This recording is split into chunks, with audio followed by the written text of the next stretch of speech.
Yo, what's going on, everybody? Welcome back. It is a brand new episode of Bets and Banter, and you know what we're talking about today. It is UFC Riyadh season presents UFC Noche. I'm very excited to talk about this one. UFC 306, if you just want to be simple and to the point. We've got Suga Sean O'Malley taking on Merab Dvalishvili, and it is a twofer. We got two title fights at the top of the bill. Alexa Grasso, Valentina Shevchenko. It shall be done. The third one will be in the bank. The trilogy. We get the the rubber match, right? So I'm very excited to see how this all shakes out. And you know that we can't go it alone for Bets and Banter. So without further ado, let's bring in our brother from another Dravi, my man. How are you, brother? Hey, what's up, bro? It's been a long time, didn't it? Yeah, it's been a short eternity. Welcome back, my man. It's good to have you. Man, especially for a pay-per-view like that. It's gonna be excited to talk about the fight, man. Thanks for having me again, bro. It's gonna come a ritual at this point. Hell yeah, man. And it worked out well for us last week in terms of a lot of the reads were on point. So I'm excited to see if we can figure it out this week, my man. We always start with the first fight of the night when we're working on Bets and Banter. So, my brother, we're going to start with Raul Rosas Jr. taking on Arichi Lang, Aoriki Lang, however you want to pronounce it. I believe it's Arichi Lang, though. And he is, saying he's going to go out there and be the first person to kill this man. He's talking wild, but you also got on the other side Raul Rosas Jr. saying this week in the press, I'm going to be retired at 25, saying some crazy stuff in his own right. So, man, I'm excited to hear what you've got to say. We'll kick it over to you first, my brother. How do you see this matchup going down? Obviously, huge juice favorite in Raul Rosas Jr. Do you think it's justified? The line is probably a little bit wide, just because minus 1,000 in the UFC fight. I know you're always against that. Just anything can happen, right? It's a fight at the end of the day, and the guy is still 19 years old, so anything can happen. But I think it's a good matchup for him, honestly. I was not like completely sold on Raul grappling, but I'm a little bit more so after the Ricky Turcios fight, man, because Ricky Turcios is not an easy guy to submit. He's a good grappler himself. I think he's a BJJ black belt, very good scramble. He's hard to hold down. And the fact that he was able to submit him under 2 rounds, yeah, he also said that. But the fact that he was able to submit him, I think it was kind of a statement for moving up in his career because he's still very young. He's someone that you have to consider is going to be improving from fight to fight. And he's going to be stronger from fight to fight also. But I like his grappling pace. I like the wrestling. He's very aggressive with the submissions. But the market's not giving you any they're not giving you anything. They're like, do you want to take a shot on the KO? That's basically what they're telling with the props and everything because this sub prop is minus 175, so you can be betting that. Just because when they're grappling, we can see we have our guy GB in the chat and he loves our TKO like ground and pound and stuff like that, or the sub when the number is bigger. So just an example here for this matchup, if Rosa get on top and he has him flat out on the ground, he could ground and pound him, so I want to play a sub just when you have someone with a big grappling advantage like that. I don't think Ari is bad wrestler, but I don't think his grappling is very good in all honestly. He's a dangerous striker. He's big for the division. He's durable on the feet. So, but we know what Rosa's going to do, right? He's going to shoot right away. He's going to get him down, and then he's going to be very aggressive, try to get the sub very early. And I kind of have a feeling that he's going to get it done, to be honest, by submission and probably under 1.5. People are betting the over a lot here. I see the lines coming down. The under 1.5 is getting interesting for me now. Did he submit Turcios under 1.5? I'm pretty sure he did. Let me just confirm. I believe Yeah, so. it was very close to go over though, but I do rate Turcios grappling way higher than Ari. So the fact that he was able to do it, I think that he's able to do it again here. And yeah, I wouldn't play the round one just because I think it can also be in round two. So of course you don't play the minus 1,000 in a parlay. It's not going to add anything, but if I were to play this fight, I think my bet will be the under 1.5. It's minus 125. I think it's pretty decent. When you have a big favorite like that, he's favored to win inside a distance. I think at like minus 350. The fight doesn't go is minus 550. It's a big price. but they're saying the under 1.5 is -125. When Rosas is the guy that when he's finishing guys, he's finishing them under 1.5. So if I had to bet something here, I think that's what I would go. Rosas to get it done under 1.5 round. But I'm probably not going to be touching it, to be honest, unless it switch to plus money. But I think the number right now, -125, is decent still, but not really interested to play it. I don't know how you see it played out, but it's kind of my thing. That's kind of how I see it. Yeah, and you're even seeing as low as like -115, on the under in this spot. I think that's interesting. The one thing I will say is maybe a point of disagreement in our breakdowns, because obviously when there's a -1,000 favorite, we're going to agree on a lot. Obviously, he's got a lot of grappling upside here. He's a very dangerous and prolific grappler. I was impressed with the Tercio submission as well. But I think if you look back at some of the Arichi Lang footage, he does get hurt in a lot of his fights on the feet. My boy Ayman Zahabi, shout out to Ayman Zahabi, cashed us a very nice +600. He's a guy I really respect, but he's not always known for like one hitter quitter. Hey, I want to interrupt you once again. The only Canadian was doing well in the UFC, Liam. So bless him for that. Exactly. And it was like a time where he went to throw a kick and he just like caught it through like a counter shot and just caught the guy really badly. But there's been other times as well. Jeff Molina, not necessarily known for being like a huge power striker, was able to drop him on multiple occasions. And he's a guy that's very tough. He's got a willingness to come forward and keep pushing the fight. But I do worry about his chin and his durability overall. And I don't think Raul is like some huge heavy-handed guy. But when you look at the Terrence Mitchell fight, he just came fighting like a bat out of hell. And that seems like if the Ayman Zahabi fight is any indication, just connecting with this guy's chin in the early going, flashing him early is a possibility. And I think Raul is going to come in with a lot of confidence, a lot of aggression here. But the second anything starts to go wrong for him on the feet, I think he would easily just take the fight to the ground. The question for me, the only downside risk I feel for the side here is, number one, if he gets clipped, I mean, a puncher's chance. I think that's very small, though.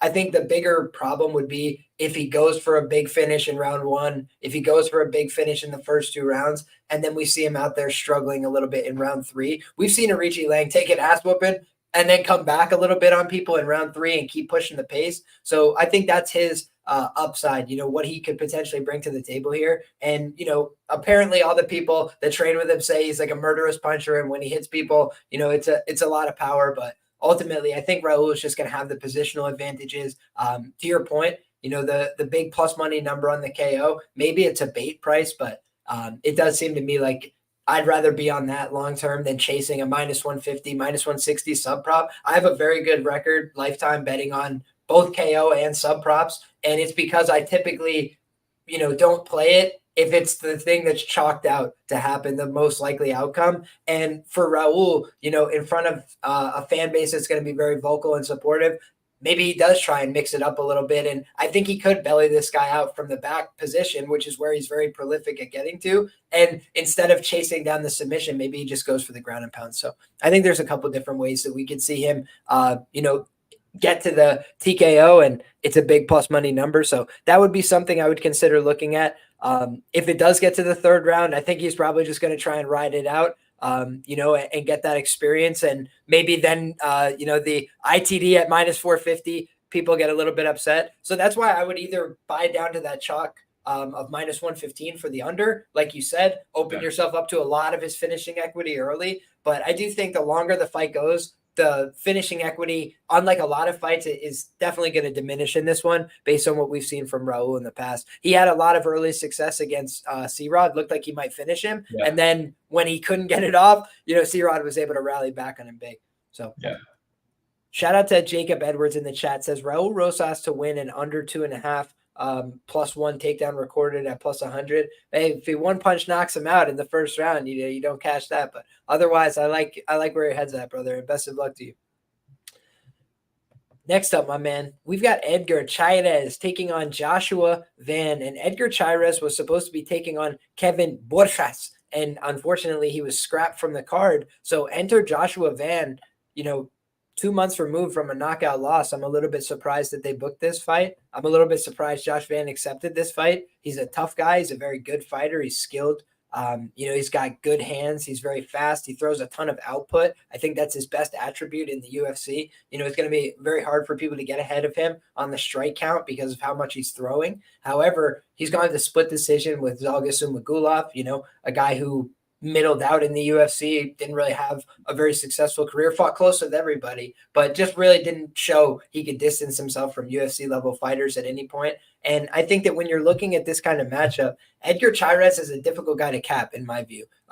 His last couple matchups, I was pretty sure he's going to submit that guy, right? By hook or by crook, one way or the other. That was just the way I saw that going down. But when you look at the fight against Tatsuro Taira, there were some circumstances came together on late notice, these kind of things, but I thought he looked very, competent in that fight relative to a lot of Taira opponents. He made a few mistakes. He made a couple critical errors, but he didn't have a ton of time to prepare for the matchup. And frankly, he's the only guy to ever knock down Taira inside the UFC. So I think he deserves some credit and respect for that. He's got power in his hands. And if you don't believe me, go back and watch his regional footage. There's been times where he's down, he hasn't won a minute of the fight yet. He's kind of like down on the cards, and then he just hurts somebody really bad and then hops on the sub. And again, if you don't watch the footage, then you'll say to yourself, okay, this guy's a submission guy. He's going for these takedowns. He's doing this. But my guy, Tatsuro Taira, one of the things I respected and liked about him pre-UFC is he would drop people, take their back, and submit them really quick. And that's just a good, efficient finishing strategy. So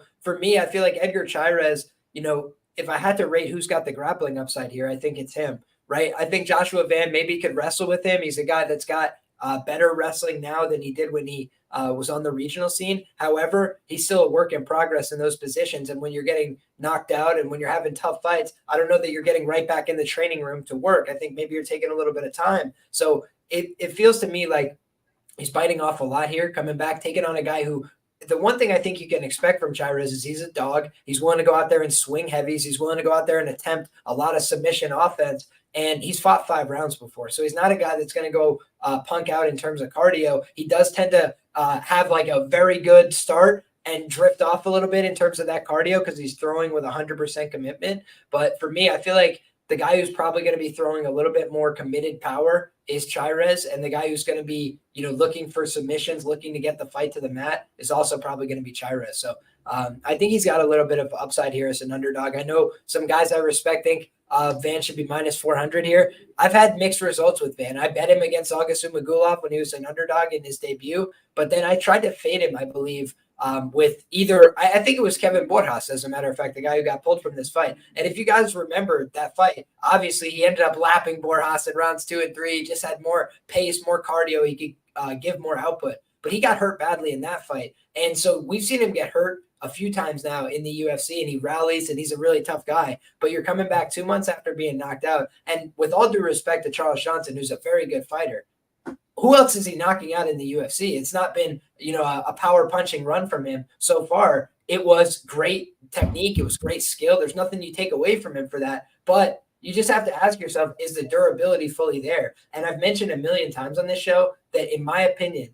when somebody's 25 or older and they're fighting somebody younger, it's like you can find these ways where age does matter and it plays a role. But for me, a 22-year-old against a 28-year-old, it's like, all right, both of us are on the right side of 30, but one of us isn't fully matured into their body yet. One of us still has a little bit of man strength to gain and these kind of things. So is Joshua Van talented, and can he beat, basically any guy on any night because of the volume and the commitment and the willingness to throw? Sure. But I think he's there to be clipped as well. I think he's still a work in progress defensively. I don't think his grappling has been fully tested yet in the UFC. So for all those reasons, I think Chairez has some upside here as an underdog. And when you're talking about narratives, my brother, I'm a narrative guy, not for everything, but if I'm trying to check these boxes, it's a box I'd like to have checked if I can. And it's like, you've got one, Mexican underdog here who has a lot of grit, toughness, heart, going to go out there and try and finish the fight. But also, I'll just call a spade a spade. When you talk about screw job decisions, this is a guy who's gone to a split decision once so far in the UFC.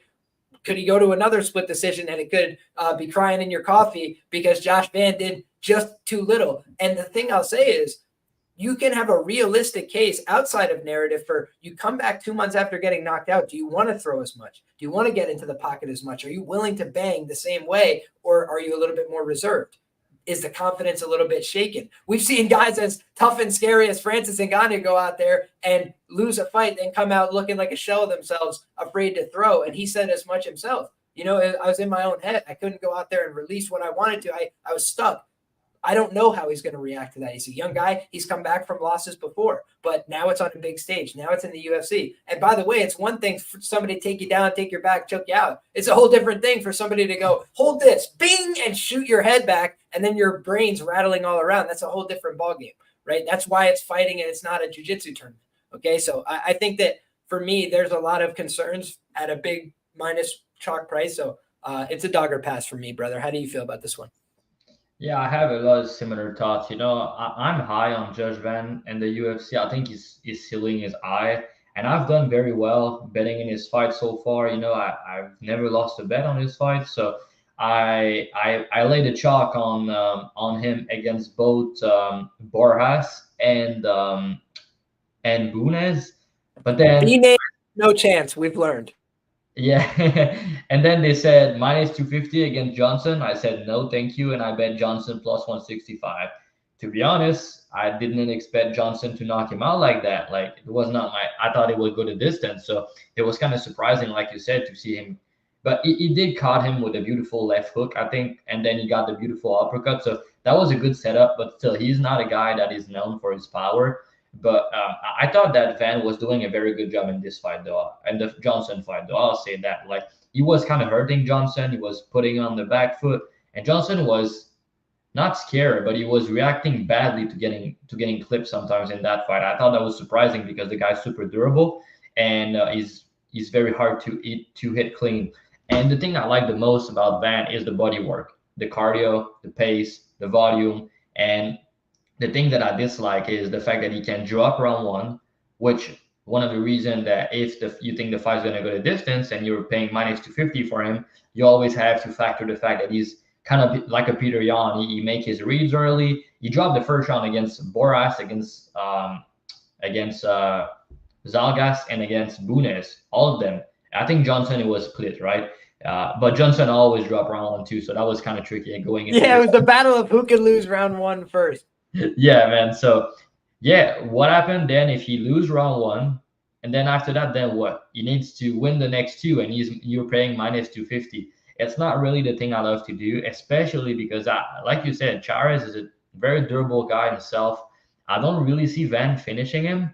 I think that if he does finish him, it's going to be at the end of the fight, like in the round 3 or something. But I could see a world where Torres win round 1, and then Van come back round 2, 3 and win the fight by decision. I think it's like the most likely outcome, Van by decision. But then I can also see like Torres by KO is plus 1,200, you know. It's a big price, like you said. If you factor the fact that he's coming back after a knockout loss only 2 months ago, you then factor the fact that he probably didn't train for at least a month after getting knocked out. So the guy probably trained a week or 2 for this fight maximum. So, you know, he's still young. He's in good shape. He doesn't have to cut a lot of weight to make this weight class on short notice. But on the other hand, he's facing a guy in Torres who struggled to make weight, was super big for the division, and he does have some power also. So he could crack Van. And I also think that he has very good guillotine. You know, so he could catch him in a scramble or something. The only thing I'll say that I don't really like about Torres is I don't think he's gonna get Van down. Like, if he try to shoot takedowns, I don't think he's going to be successful. And he's also not a guy that is shooting a lot of takedowns. So for him to have grappling success, I think he kind of need to rely on A, earning Van, or B, Van shooting takedown and then capitalizing and getting a submission. Like he almost got tired on a good guillotine, you know. So I don't really see Van shooting takedowns either. So if the fight is stuck on the feet, then you have a guy in Van who throw more volume, a little bit better cardio, the pace that he pushed, and he's gonna try to make Torres fight on the back foot. So I do think Van is gonna win, but to pay minus 250 after getting knocked out on short notice against a guy who's bigger than you, who's more dangerous with a submission than you, and who can hit hard, is kind of concerning, especially like you said in Mexico against the Mexicans. So yeah, man, to me the fight, I wouldn't bet Torres just because, like I said, I don't really give him much grappling upside, and I think Van's gonna gonna cook as the fight goes on, and he's live for a late finish. But I do think the most likely outcome is Van by decision, and yeah, the over is not bad either because it's a flyweight fight at the end of the day. There's some concern on the Van side, but I think the guy is still very durable. He got that dog in him, and I also think that Charis is very durable himself, and he has also that dog in him. So, yeah, Van KO 2-3 is not bad either, but I think that he wins the decision. But the price is not good for the decision prop. So, at this point, I think the over 2.5 is probably a better option, if anything. But yeah, but Van, I like Van, man. I hope he's gonna come back and do good. I like his ceiling in the UFC.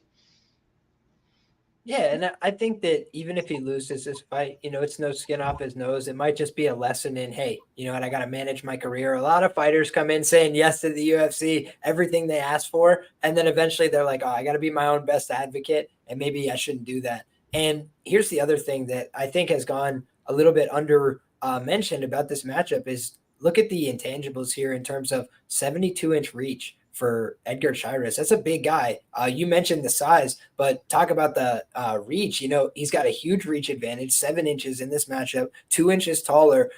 Those are the kind of leverage points that you need to pull off submission. So when you're talking about submission upside, I think that there's a reason why he has it in this matchup. One, he's more aggressive. He is more likely to attack them and attempt them. And then on top of that, you look at the guys he's fought, they all wanted to grapple. They all wanted to wrestle, and they were good at it. Right? Like you look at Tyra, he's good at wrestling and grappling. You want to go with that guy. Yeah, maybe you get close to a position. Tyra baits a lot of people to guillotine him, but he's the wrong guy because then he's going to pass and get on top and stay very patient.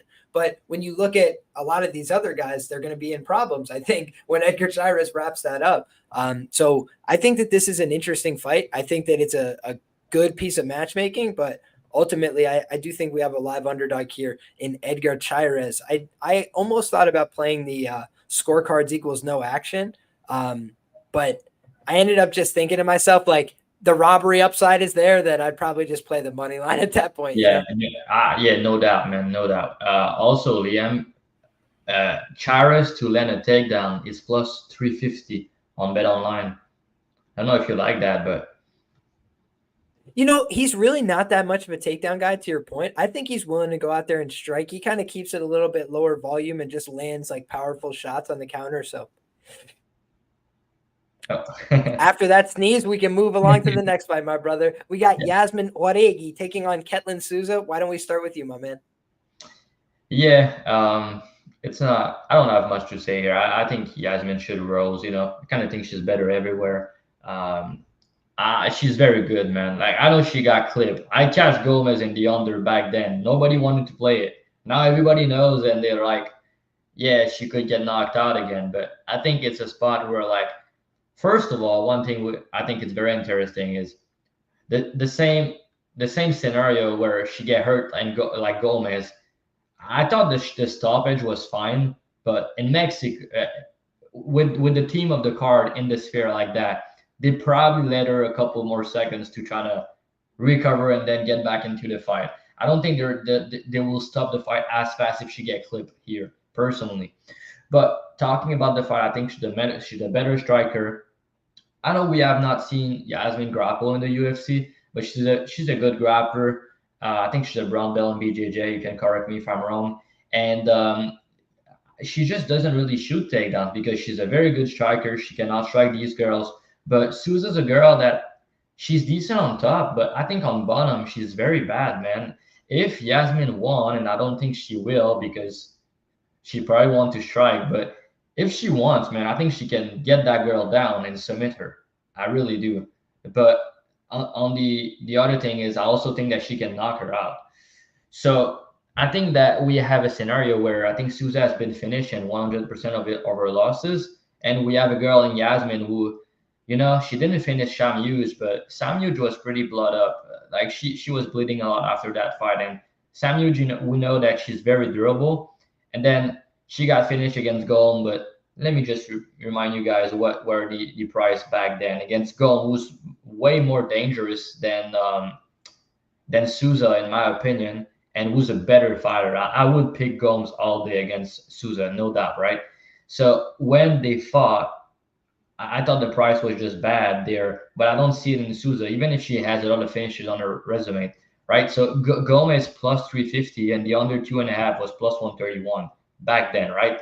Now we know a little bit more about Gomez. We know that she's dangerous, but she's not like that good of a fighter. I think if that fight extends, Yasmin's probably winning the fight. But Souza, she's decent for a low level, but like I said, she's a girl that can get hurt, especially to the body, man. And Yasmin has good body work, very good boxing. Yeah, so I think Yasmin has most of the finishing upside. I think Souza, funny to say, but she kind of probably needed a KO to win the fight here, which could happen because we've seen Yasmin getting clip against Gong, getting drop against Istela Nunes, and she got I think there was another fight where she got hurt, right? No, I think she got buzzed on her regional scene yeah, before she made it to the UFC, but I can't remember the girl's name. and she had an absolute war against Lucendo in her debut, absolute banger. And I'm very high on Lucendo as a fighter. I think she's gonna go. I had a lot of money on Yasmin, and I was sweating that. Man, I mean, both girl like they put the bar very high for their career after that fight. So the fact that she would, I would put Lucindo minus 4, minus 500 also against Souza easily, right? And Yasmin was able to beat her. It was a close fight, but it was a banger. But my point is like if Souza doesn't clip her early, I don't see how she wins. So I think she's just outmatched here. I think Yasmin's better everywhere. If she wants, she has the grappling upside, and she could also club and sub. I think it's possible. But I think round 2, 3 for Yasmin is not bad. Yasmin ITD fight and inside the distance because I think she's gonna finish, and I think Souza Pat is also a KO. And yeah, if it's a close fight and you go all 15 minutes, you're gonna have the crowd going crazy every time Yasmin does something, and probably gonna influence the judges. So I don't see Souza winning a decision here, and she's not a girl that is known to go all 15 minutes. I know she's 5-0 to the decision, but yeah, I think Yasmin has a recovery everywhere here. I don't really see how she loses unless she get like the Gomez fight, something like that could happen, but I don't see it happen. Yeah, I would say she's got a below average chin for, women's 115-pound fighting. Yeah, that's fair. Beyond that, like she's just, the better fighter here, I feel. In terms of the athletic upside, I think when you look at the physicality, another thing to consider is her and Edgar Chairez were photographed together at some point during this camp, guys, and just go look at that picture. I think they don't just have the same photographer. They got the same medical staff. If you know what I'm saying, like they are looking very, very good over in Entron Gym. They're looking very solid. Michael Morales, another great prospect out of that gym. Crazy, dude. And then on the Ketlin Souza side of things, I look back and, you look at the names, they're not terrible losses for the most part, but something that stands out, she got submitted by a 1-3-1 Fabioline Mello via armbar in the first round back in 2018. Bad look. Ariane Carnelosi, who's known for being, kind of a powerhouse, but not known for being, a great cardio fighter, was able to get her out of there in the third round. But 3 out of 4 career losses are first round finishes. And the Carini Silva fight, she also got her knee destroyed. It looked like, it looked like a really bad outcome. It looked like she was a little bit ill prepared for what was happening to her and tapped late, and then her knee was messed up. So to come back and beat Marnik Mann doesn't really tell me a tremendous amount, I feel, coming into this fight. And meanwhile, on the other side of things, you made a lot of the points that I make every time Yasmin fights, which is her name on Instagram is Yasmin Jitsu or whatever it is, right? So she's basically been training for a long time. She came into the UFC. She was a purple belt. She's now a brown belt in Brazilian Jiu-Jitsu. There's belt parity between these women. But the difference is Yasmin's not getting submitted in her fights, right? You just see a lot of examples of this girl getting taken to the ground, put in bad position, submitted, and Marnik Mann's not going to test that aspect. So for me, I think that we're going to get a much, more clear test of where she's at, and I don't think she's going to pass it. I think that when you look at the Yasmin Wanegi side, I think she's getting a little bit more comfortable in the octagon. She's very, very young, which we have to remember. She came into the UFC with a lot of hype, right? People believed in her, but she's a very young woman. So I think the fact that she's come into her own a little bit physically, as well as in terms of her experience level, I think that that's all going to be huge for her career. And I'm probably just going to be system betting the submission until it happens at this point, because the price keeps going up each fight that she has. And it's because she hasn't gotten one yet. So just like Vitor Petrino and Thomas Peterson and, countless other examples on this show, I'm happy to try and call somebody's first submission. I'll be right, enough to pay the bills. And then hopefully, we look at these spots as long-term angles. And for me, Yaz Jitsu is eventually going to cash that ticket. So at 16, 18 to 1, let's find out. That's how I feel, brother.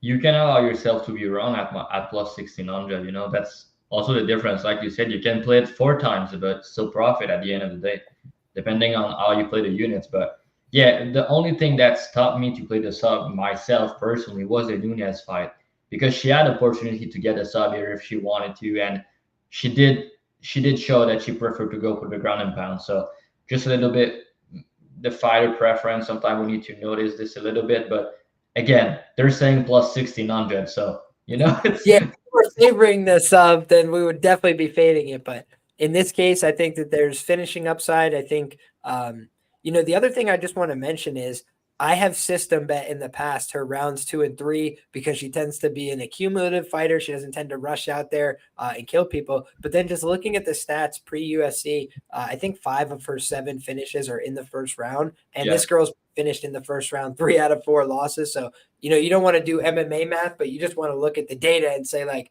she could come out here with a little bit of aggression and maybe make something happen early here in a way that she hasn't been able to do so far. So I think she's live in all rounds. I'll leave it there.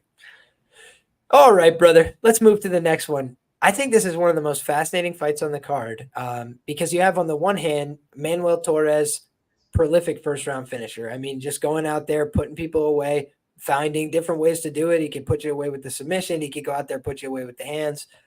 However, Ignacio Baha Mundays, durable guy who's known for going out there, and he's gotten submitted a little bit regionally, but he's been a pretty tough out for these guys in the UFC's lightweight division. And he's tall, he's long, he's big. He's going to have some size advantages in this fight, and he should have the cardio advantage on paper. So I think it's a fascinating fight, right? I'm seeing a bunch of books are favoring this fight to go over 1.5 rounds. And if that's the case, something's got to give here, I feel, right? Like either the fight should be favored to go under 1.5, or probably Baha Munday should be favored, but maybe you disagree. I'm curious how you feel, my brother. We'll kick it to you first, my man.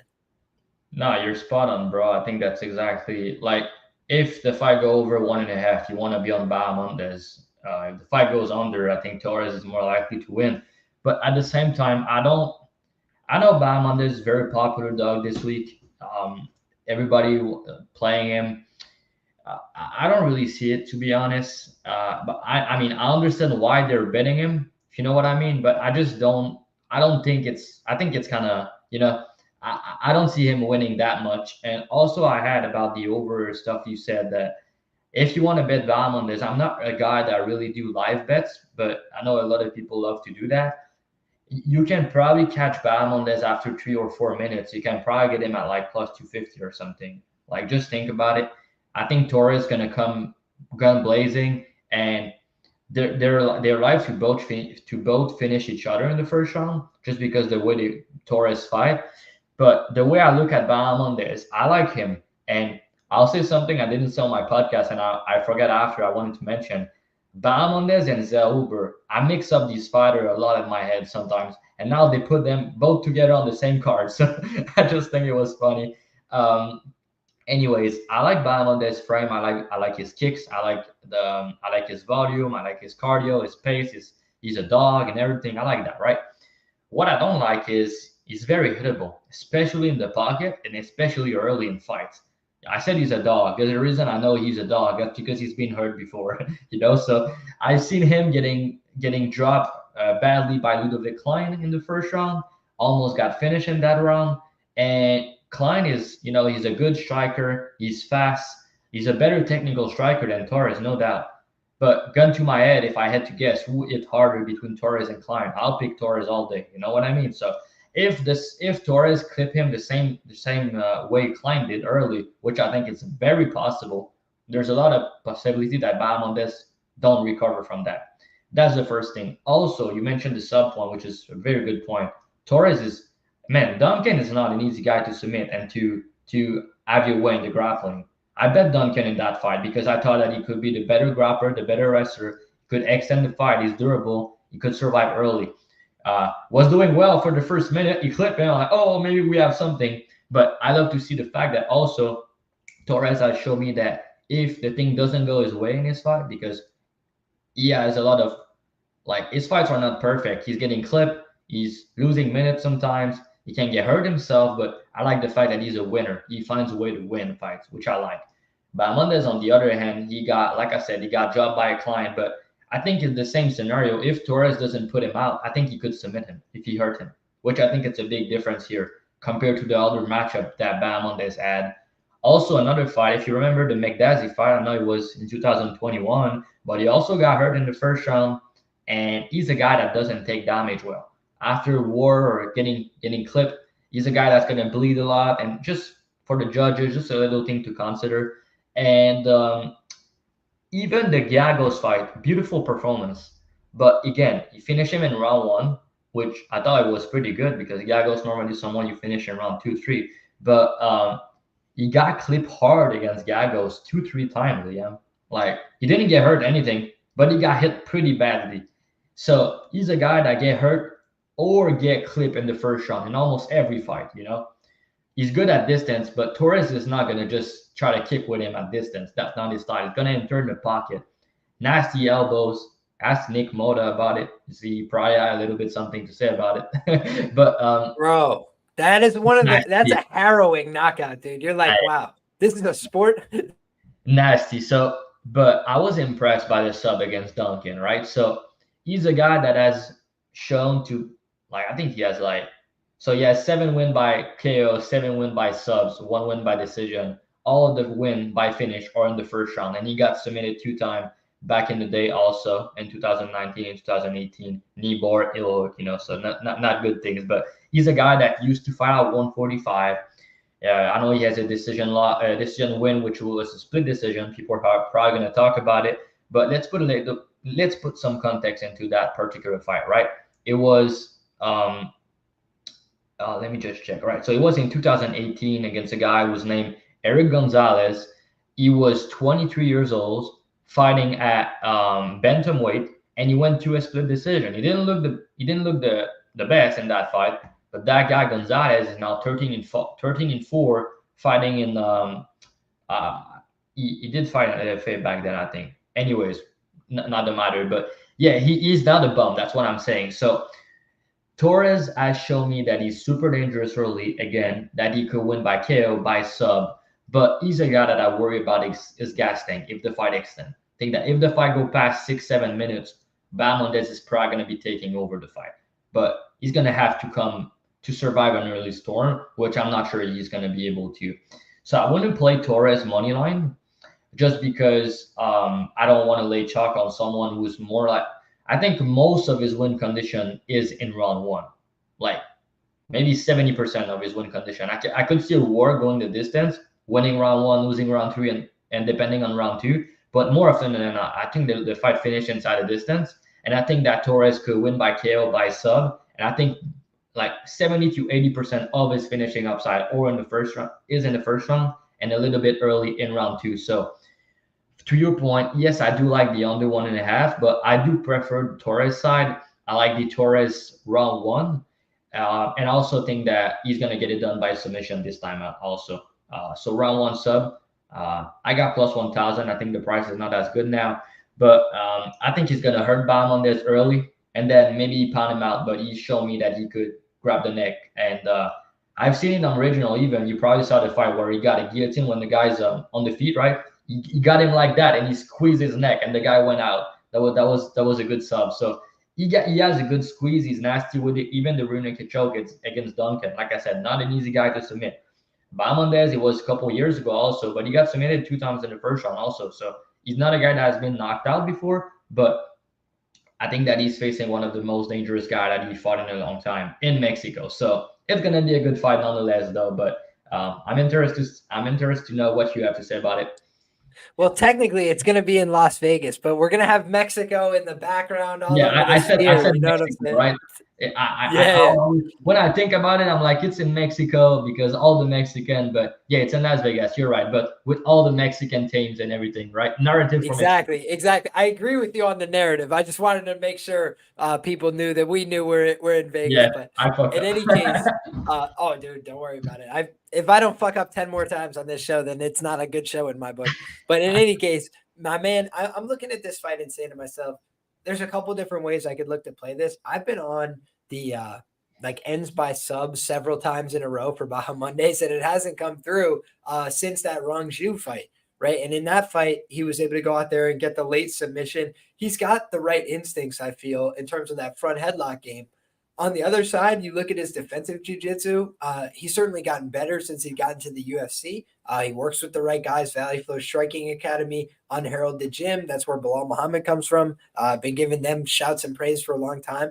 But I do think that when you look at, Baha Mondays, he's a very long, gangly guy. And I think that as fights get a little bit longer and things like that, those guys can become really annoying when they get on top of you. They can start to ride your wrists and just make it a really uncomfortable fight, blanket you, stuff like that. That's why I prefer him in fights that go long. And he's got the tools on the feet, right? The long jab, the ability to work from distance, the linear kicks up the middle, hallmarks of Valley Flow. You look at guys like Yair Rodriguez, he does a lot of those explosive kicks as well as working with the hands, cutting the angles. But I do think that we're looking at a guy in Manuel Torres who has shown, like you mentioned, an ability to go out there, work through a little bit of adversity as long as it's still early on in the fight. So I do question how he's going to perform if this fight goes late. I'm not super bullish on it. He looks like he's got a great doctor, but he also looks like he's of the male model variety. Do you know what I'm saying? Like there's some people that look like fighters and some guys that look like,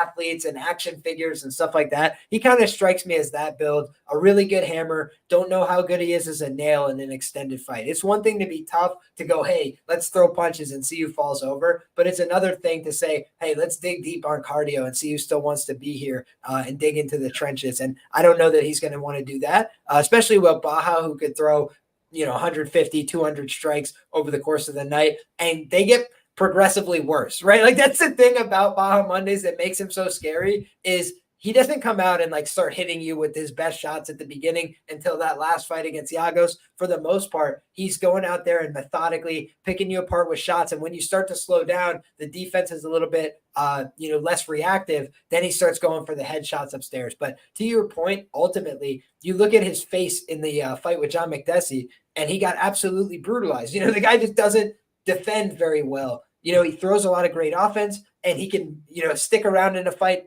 When you go away, he'll pick up the pack. But I do think there's going to be a lot of finishing opportunity in the early going. I prefer the under to the Manuel Torres chalk, like you said, because that opens up all the Baha Mondays finishing potential early. This guy kind of goes out there and goes berserker mode. And to your point, he got hurt by Duncan. He got hurt, I think, by Moda. He got hurt by all these guys. And he's like desperation grappling with Duncan a little bit. That being said, I tried to find the video. I couldn't find it while we were live here on the show, but I wanted to talk about the details of what he did to Chris Duncan because he basically had like a standing Kimura trap on like the opposite side of his body and used it to like trip him down and ride it to the back. It was sick. So you're right. That was not just like a cool move and like a good sub. It was also like really interesting technique and something a little bit unorthodox, maybe a little bit hard to prepare for as well. So I think he's going to come bring the explosive energy, but the end by sub is kind of interesting to me because he might just start looking for bad takedowns later on in this fight. If he, has spent a ton of energy and can't get it, that's normally what fighters do on instinct. It's self-preservation. Shoot a takedown, try and hang on when you're tiring out. And I feel like Baha Mondays, if you do that, he's just going to shy and shoot to an anaconda, shoot to a Darce choke, shoot to a guillotine of some variety, and just look to close the show like that. So should be a fun time, though. And the one other thing I'll say is we've seen Baha Mondays get hulked physically by guys like, what's his name? He's in the UFC now. It was on the regional scene, though. Big guy, Preston Parsons. I'm pretty sure Preston Parsons at 155 or maybe it was at 170. I can't remember. But in any case, he just like took him down and bully balled him and just owned him in the grappling. And I do think that is something where when he's fresh, maybe that's the upside for Manuel Torres is he can just pick this guy up, throw him to the ground, and do whatever he wants with that steroid gut. Because my man is showing up with a great doctor since the Contender series, by the way. And I'll just say, back in the day, his KO prop was like plus 600, right? And now, people are expecting him to go out there and deliver these crazy knockouts. But we know that the submission is there as well as a potential path to victory. All right, my man, we can move along to this next fight. We got Irene Aldana at 135 pounds looking for redemption. She went out there and had an absolute barn burner, a fight of the year candidate last time against Carol Rosa. That was in 2023. She's making her first walk of 2024, and it's against the ever present Norma Dumont. And Dumont used to be at 145 pounds. She's now down at 135 pounds, not by any choice of her own. She was forced all the way down. And I think that we're at a point where Norma Dumont definitely has some skills. She's somebody that you got to deal with. But does she blow me away as a contender? I'll just be frank. No, she does not. A lot of negative fighting, a lot of holding on to people, trying to hold them on the ground. Not a very appealing style, not very visibly appealing in terms of that. And so I think she's ultimately going to go out here, look to press takedowns and get on top of Aldana. But I think Aldana is going to be the one who's much more aggressive with the strikes.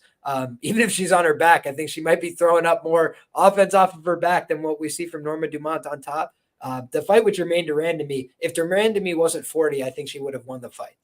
I'll leave it there. Like, I thought in a lot of suboptimal conditions, she still looked very close to within range of winning that fight. Like, Norma got the takedown when she really needed it late, but she really needed it late against Germaine, and hats off, right? I'll say nothing but God bless you, right? You got the win, but she didn't blow my hair back there, and Germaine just looked old in that fight. With all due respect to a very good fighter, she just didn't look like herself. If she had looked a little bit more explosive athletically, I think she would have gotten up in that fight. So I think that I look at it in Irene Aldana as a very violent woman, a woman that was out there, going blood and guts in her last fight. And aside from the stinker with Amanda Nunes, she's violent in almost all of her fights, right? Rare to have multiple stoppage wins via strikes in the women's division. And she's done it via left hook, sit down, put you in the box with Ketlin Vieira, and then the up kick that I still can't believe to this day against Macy Chiasson. So I think she's just dangerous from all positions, despite not being the most, polished fighter. I think she's the more dangerous girl here, and at a pick'em type price, I think she's probably going to get the favor of the judges. I think there's a couple different things that could go her way. So unless it's a complete wrestling clinic from Norma, which is possible, I don't think she deserves to be chalked out here against Irene Aldana, who's been doing the damn thing in the bantamweight division, at a near title level for a while. What do you think, my man? Yeah, I don't have a strong read on who's gonna win, but I do lean the Aldana side, like you are, just because like she's the better striker, and we've seen Dumont hurt before in fights and reacting badly to getting clipped, So Aldana, like you said, very good left hook, and she's big, she's powerful, so she's gonna be there on the feet, and she has that dog in her, which I like. And yeah, the fight against Rosa was a banger, man. Like, all the leg kicks that she hit and keep going and beating her after that. And yeah, that was a banger of a fight. Anyways, here it's more like how much wrestling upside do you give Norman Dumont? That's kind of my thing here, and I'm kind of struggling to have a read on that, because if she gets a couple of takedowns, I have to believe that she's the side. We've seen Aldana struggle up her back sometimes. Yeah, she can be dangerous with the submission and everything, and the up kicks, but she's losing minutes sometimes in fights. She relies on big moments, which can be concerning here because Dumont's a better minute winner, despite being in a lot of close fight. I think the fight's gonna go to a decision personally, and then you have Aldana, who's 4-5 to the decision, and Dumont, who's 9-1. Just something to consider when the fight going all 15 minutes. You have a girl who's known to be very successful, but another girl who's more known to finish the fight to win. But when she's not getting the finish, she's more often than not in a very close fight. Even the Rosa fight, very close fight, and Dumont's also in close fight. So I have a feeling it's going to be a close decision. You're going to have Aldana you know, the girl who's the fans gonna prefer probably when she throw a lot of big strike. And I think she's gonna land a bigger shot and probably win the fight based on doing a little bit more damage, maybe hurting Dumont a little bit. But I think if she clipped Dumont, if she doesn't put her out, Norma can rely on the wrestling. I feel like here, I think she has the wrestling upside, but I don't think she's very dangerous on top. So I don't give her any finishing upside, which is why I lean Aldana. You know, so I give Aldana the finishing upside in the fight, and then it's gonna be close if they go all 15 minutes. Just because of that, I lean the Aldana side. But you have to worry the fact that she's 4-5 to the decision, like I said, but also the fact that she's 36, if I'm not mistaken. Yeah, she's 36 and Dumont's 33. But yeah, just a couple things to consider here. But I do lean the Aldana side for sure. Oh, and also the narrative side, she's also training with like Grasso, Lopes, like Jules better mentioned. So she's with the crew who's the car built around. So just a little something going in her favor also here. So yeah, I lean her way to win, but I'm not very confident about it. Yeah, I mean, this is a fight where you're seeing as high as plus 300 on the fight not to go the distance. And I will just mention, like, we've seen Irene Aldana get hurt before. We've seen her, you know, like, obviously the Amanda Nunes fight was kind of just a dud all over the place. Like, you give Amanda a pass, it's a retirement fight, but it was a dud for a variety of reasons. But you look, she's gotten knocked out before on the feet. She's gotten hurt badly. You know, she looked like she was on the verge of being stopped with leg kicks in her last fight against Carol Hosa at a certain point, and she was tough. She was able to dig deep, rally in that spot. But I do wonder, you know, how many of those she has left in her career. I think that's a fair point by you. You know, 36 years of age, already fought at the title level. Maybe she doesn't have the same level of motivation. Norma Dumont could come in with a little bit more to give in that regard. But you're looking at a bigger woman here in Irene Aldana, despite the fact that Norma Dumont used to fight at 145. And you're also looking at a girl who's fought very high level opponents. I think that Norma Dumont, one thing that goes a little bit unremarked upon is she's quite vulnerable to getting hurt, you know, for women's MMA standards. I described Yasmin Waregi as a below average WMMA chin, and I think the same thing could actually be said of Norma Dumont. And oftentimes it doesn't get tested. You mentioned the wrestling is her go-to, so she goes out there, puts people on the ground. It's going to be very hard for you to hit her if you're flat back on the ground. So I think that is where she shines, right? The decision, holding people down, that kind of deal. But I think to myself, like, you look and Megan Anderson, it was a really bad look, I felt. You know, it was a short notice fight. It's a UFC debut, but I just really thought that she looked scared to engage. And then when she got hit, the reactions were not good. The Tainara Lisboa fight, that was back in 2016. So you're not going to be like examining this with a fine tooth comb and saying like, this is the make or break for her career. But Tainara Lisboa hurt her badly on the feet and was kind of styling on her and looked like she was well on her way to a first round TKO. And then she like panicked, grabbed a hold of her, pulled her back, and then submitted her with a rear naked choke. So again, hats off to you. Find a way to win, right? But if you ran that one back today where Tainara Lisboa is at in her jiu-jitsu, I think she'd do much better today than she did in that fight, right? Just point blank, plain and simple. She had virtually no ground game going into that one. She was winning a lot with the kickboxing and then got exposed on the mat. But I think that is like another example of, okay, she can get hurt on the feet. She can get buzzed. She can get overwhelmed a little bit if you can strike. And then I also look back and Carol Hosa was able to drop her when they fought. So it's not like Carol Hosa fought one of these women and had a lot of success and fought the other woman and didn't. It was like, no, she fought Carol Hosa. It was a competitive fight. Carol just has really bad fight IQ and has no finishing instincts. And, you know, it's just something we've learned about her over time. She's getting a little bit better with the fight IQ. Finishing instincts are still in the absolute dirt. But you look at what Carol Hosa does. She throws a lot of strikes. She gets after people. And she was able to connect with Norma, and Norma got hurt, fell over. I think to myself, like, if you're getting hurt by Carol Hosa had to hurt Irene Aldana with her low kicks because she couldn't really do it as much damage to her upstairs. And when they were exchanging in the boxing range, that's when Aldana has the most success in most of her fights. Ketlin Vieira is a tough girl, right? She's gone out there and gone 5 rounds with people before. She's gone out there with elite girls in the division and put on solid performances. And she was, you know, splattered, you know, like a car meet windshield, right? A bug meet windshield, car meet windshield, bug meet windshield. It was a really bad showing from a good fighter there. So I think of Irene Aldana as kind of having, you know, unique power. And then a girl like Norma Dumont not having a very good chin.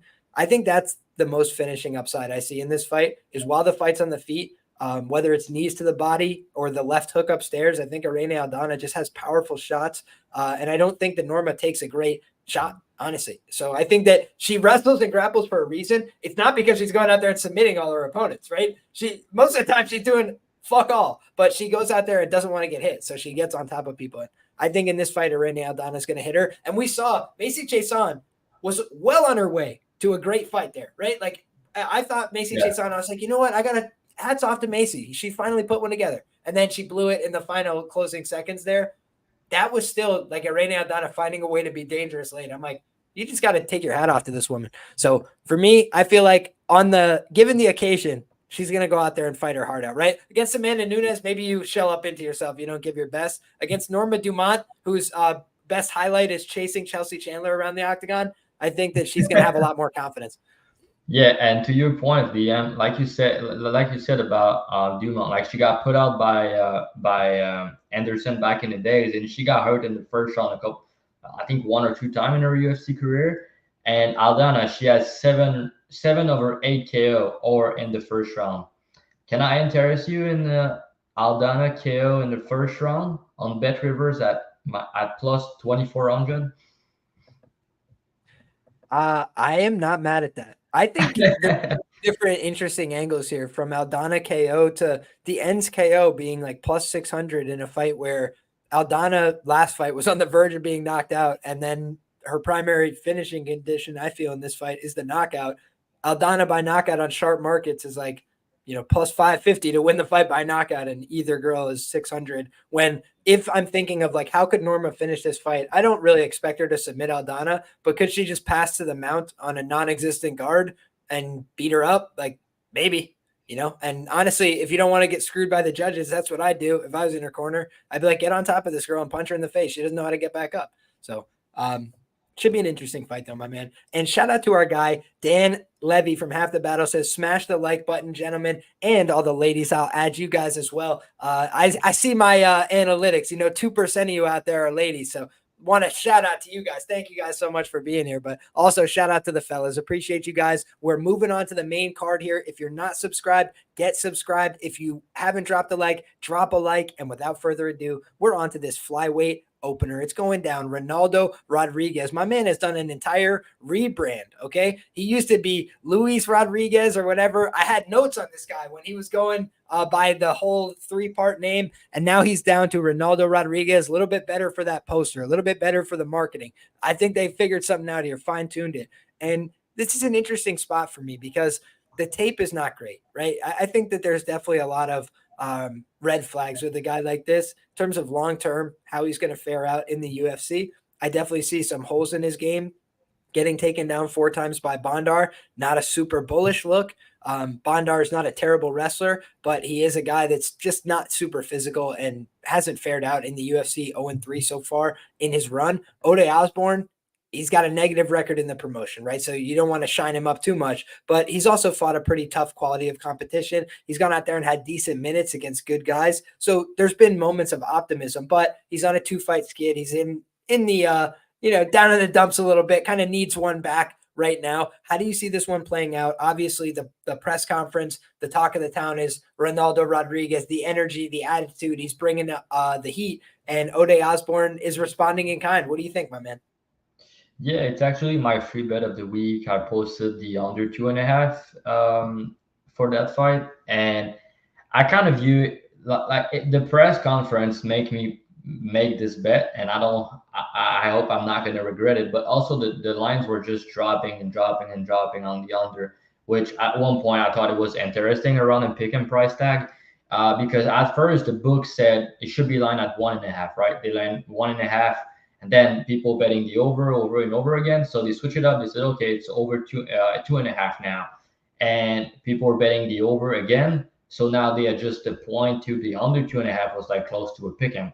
That's why I decided to enter on the position. And also after the press conference was they all go crazy, Ode and Rodriguez. So if they go out there and just after all that having a boring fight and hugging each other, be it. But then you watch the tapes and you're seeing a guy in Ode who's I think, a very good striker, man. He's fast, he's powerful, he's long, he's big for the division, and he's very good early. He's just a guy that, as the fight goes on, he can break, he can be tired, and Rodriguez can push a pace. I don't think he has like elite cardio or anything, but he does have better cardio here. He has a decent grappling game, and we've seen O'Day struggle when people get on top. He's someone that can get submitted. We've seen this. We've seen it happen multiple times, but it was against very good competition, to his credit. Same when he got knocked out, So I don't want to give him too much shit for that, because Rodriguez didn't fight the same people. And to O'Day point in the press conference, he said to Rodriguez, the guy that beat you by decision, Jerome Rivera, I knock him out in like 30 seconds or something. So it's like, yeah, I mean, fair play to the man. That's true, but. The way I see the fight playing out is, I don't think Rodriguez is that good, if I'm being honest. But he's obviously the guy that the UFC is trying to push. He's the guy that has the cardio advantage, and I think can take advantage as the fight goes on. Potentially break O'Day if he's getting tired. Can expose him in the grappling a little bit if he gets on top. Because I think O'Day is going to have wrestling success when he's fresh if he wants to. I think he's going to have the better on the better exchanges on the feet. I think he can hurt Rodriguez. Rodriguez was getting beat up by Banter early, man. Like, he was getting touch up. His defense is very bad. I don't think he's all that. But at the end of the day, you're looking at the numbers. You're looking at the side of matchup. You have a guy in O'Day who's known to be a finisher, who's known to be kill or be kill. And all of his losses, expect only one losses, he didn't get finished.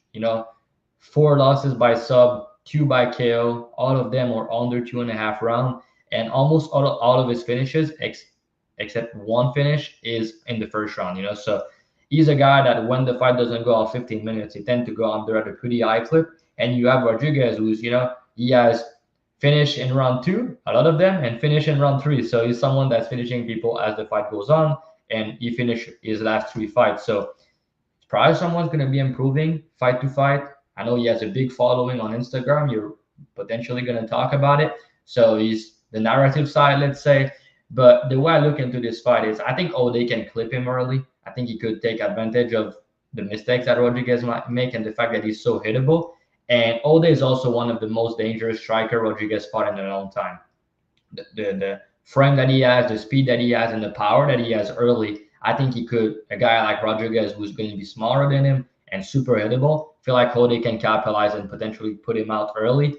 And then Rodriguez, I think, is live for a finish in round 2 and 3 also. So I like the under 2.5 here. As far as the play go, we're betting numbers at the end of the day. There's no way in hell I would lay minus 160 on Rodriguez here, especially if you look at the intangible, like you said, on the past matchup, and the level of competition also. I think O'Day is the side at plus 140. I'm just not confident enough to pull the trigger, considering his past losses, the momentum and career trajectory on the side of Rodriguez, and the fact that he's also the big following of the card. I think he's one of the biggest one, Liam, right? You're probably going to correct me on that. But yeah, I have a feeling that O'Day is going to get it done. But I like the under better. Just violence, especially after the presser. What could go wrong? Yeah, man. I think that I agree with you that I'm expecting a pretty violent affair here. I do think it could end up going the distance. I'm not sure, though, because I just look at the Charles Johnson fight, and that was a fight where O'Day was definitely slowing down late, but he had enough early success banked in that one that he was able to eke one out there and kind of just escape with the victory very narrowly. Oh, please go ahead. Don't forget the cup shot, though, in that fight. I think it's a big difference. He had like a 4 minutes break at the end of round 2 or in round 3. I think it makes a difference for cardio-wise, at least. And Johnson was the one gassing out in that fight. I know he took it on short notice, but it didn't look good, man. I don't know if you remember, but he was slowing down in round 3, which was like, I was like, what's going on here? So I thought it was really against type from Charles. I think that was just a function of the fact he's taken so many fights in such short order. He was probably injured, hadn't fully recovered before that fight would be my guess. But a guy like O'Day, he's lost 3 of his last 4 fights, but the one that he did win was a fight that went to decision, right? If you look at his knockouts in the UFC, he knocked out Jerome Rivera. He kind of clipped him very early in the fight, Saruk Adashev, guy that did not pan out at the UFC level, super inexperienced in mixed martial arts. I think that was shown throughout his run. And the CJ Vergara fight was another super close decision where, again, O'Day was hanging on by a thread. It felt like late in that fight. And CJ Vergara is, he's dangerous enough. He's got the knees to the body and stuff like that. But he doesn't strike me as the most dangerous guy. He's just a guy that's like, can stick around for a long time. That's basically like his biggest attribute. And I feel like in this fight, Ronaldo Rodriguez, he's a young vet. He's had a bunch of fights now at this point. He's definitely not as experienced in this level of competition. Shout out to our guy, Dan from Half the Battle, says, Charles took the O'Day fight on 1 week notice and requested the 130-pound catch weight. That speaks for itself. Yeah, he couldn't make the weight. So he probably was not in the best shape you've ever seen in that fight. Listen, I think that O'Day's a step up from Denise Bondar, but I do worry that, number one, O'Day has a clear vulnerability. Like I said, Jafel Filo was going to take him down and audit him quickly in that one. And I bet the under 2.5 just in case, because I was like, the downside is like if Jafel doesn't get him to the ground and they swing it out, I think that's a more honest fight. I still thought Jafel Filo would knock him out, but I was like, that would be a much more honest fight. And Jafel Filo is just a very high quality black belt, right? He almost submitted Makayev, which people, maybe know about that. But I'm telling you guys, if you just look into the quality of black belt, the instructor, things like that, I went deep in the rabbit hole in that fight. And a guy that he had trained with for a long time, Pedro Falcao, was the jiu-jitsu instructor for O'Day Osborne at the time. So I was like, if O'Day is learning jiu-jitsu from some guy that was like a teammate of, Jafel Filo, he's not going to be a higher level. Like Jafel Filo is probably the more credentialed of the two of them. But in any case, like that's who he's learning from, like a commensurate pro, not a superior guy like the guy who gave him his black belt. And his name's slipping my mind at this time, but very high quality. The point being, Asuel Mabayev, Jafel Filo, even Brian Kelleher, he's got one great move, right? He's got one really powerful move, which is that guillotine choke. He's very good from that front headlock position. He was able to make O'Day pay, and that was O'Day's entry point in the UFC. So you come off the Contender series, you're feeling high and mighty, you're doing okay, and then Brian Boom Kelleher puts the boom down on you, hits you with some big shots, wraps your neck up, and that's all she wrote. But you look at his overall body of work, nothing even comes close, I feel, to the Charles Johnson win, but that's a super diminished version of Charles Johnson. You throw that out of the sample size, and Zaruk Adashev, CJ Vergara, Jerome Rivera, I think these are guys that would all be kind of pick 'em price with Ronaldo Rodriguez. So is there a little bit of a tax on the Ronaldo Rodriguez side? Yeah, I think it's probably a fight that should be close to a pick 'em. But the thing is, I do look at trajectories sometimes in the sport, and like O'Day's a guy that's getting up there in age, so he's had a bunch of UFC fights, but he's a local Vegas guy. When you think about practicalities, why is he on this card? It doesn't cost much to bring him in. He's a local guy. He's willing to go out there and have a fight. But to your point, man, he gets finished in most of his losses. So he's talented, but he's a guy that just has a track record of when the fight's not going his way, it can get really dicey, especially late. So he could get finished early. He can get finished late. He can get taken down and submitted. He can get knocked out on the feet. Because the other thing is, we haven't mentioned Manel Cap, goes out there. He's having some success on the feet, mixing it up. It looks like he's there, in a fight that he deserves to be in. And then he gets put down with shots. Okay, no problem there. No skin off your nose. Tyson Nam, guy who's super powerful, guy who I have nothing but respect for. He retweets my shit all the time. Shout out to Tyson Nam. I respect the guy. But Tyson Nam is definitely a little bit up there in age, and that he's got that huge power. You want to try and avoid that.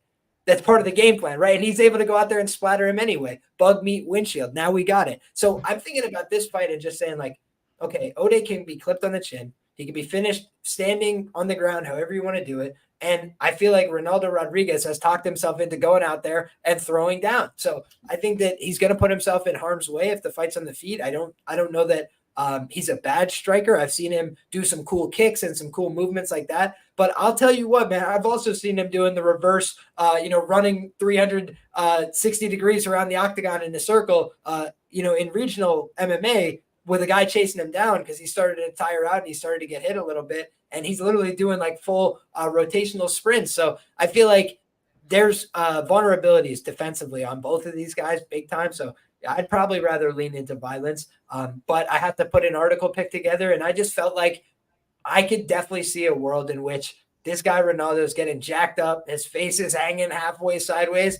And then O'Day starts to tire out and it gives him a second wind and he just hops on his back and kills him. So for me, that's sort of the way I envision this going. And from the talks that he was having at the press conference, sounds like maybe he's going to try and ride the wrist and punch and not go for that the neck with his first opportunity. So we'll have to see, but should be a fun one, man. I'm excited to see this one play out. Do you think about any betting lines here that stand out to you?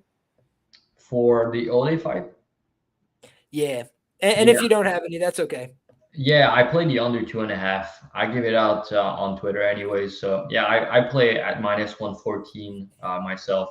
I think it's a good number just because, like I said, they open at over 1.5, and then they switch it up to 2.5, and money came in on the over again and over again, which I understood at first with the numbers, but you have a guy who's getting finished and most of his losses, who's dangerous himself, and like you said, Rodriguez was hittable early and can be finished. So I think it's either all day catch him early or get finished like the type of fight. So I like violence like you. So yeah, I think the under 2.5 is better than picking a side personally. Especially you're getting a better price on the under 2.5 for Rodriguez. But if the fight go out 15 minutes, it's gonna be close, man. You don't want to play -160 on him. I don't feel like it anyways.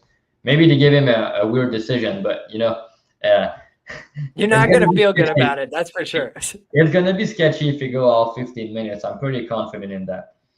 Yeah, he's not some lights out wrestler, and Ode is not a horrible wrestler either. I believe he did out wrestle Johnson in that fight on the numbers. And I think there's enough reason to doubt a guy like Ronaldo Rodriguez, but the social media, you weren't kidding. 500,000 Instagram followers, like coming into the UFC. Virtually unheard of, not very common at all. There's stars, there's guys that are like, on the UFC tenure, like we'll give you great matchups, we'll put you in prime bookings, those kind of things, and they've got 90,000, 100,000, 75,000 followers, but the UFC still sees the long-term vision with them.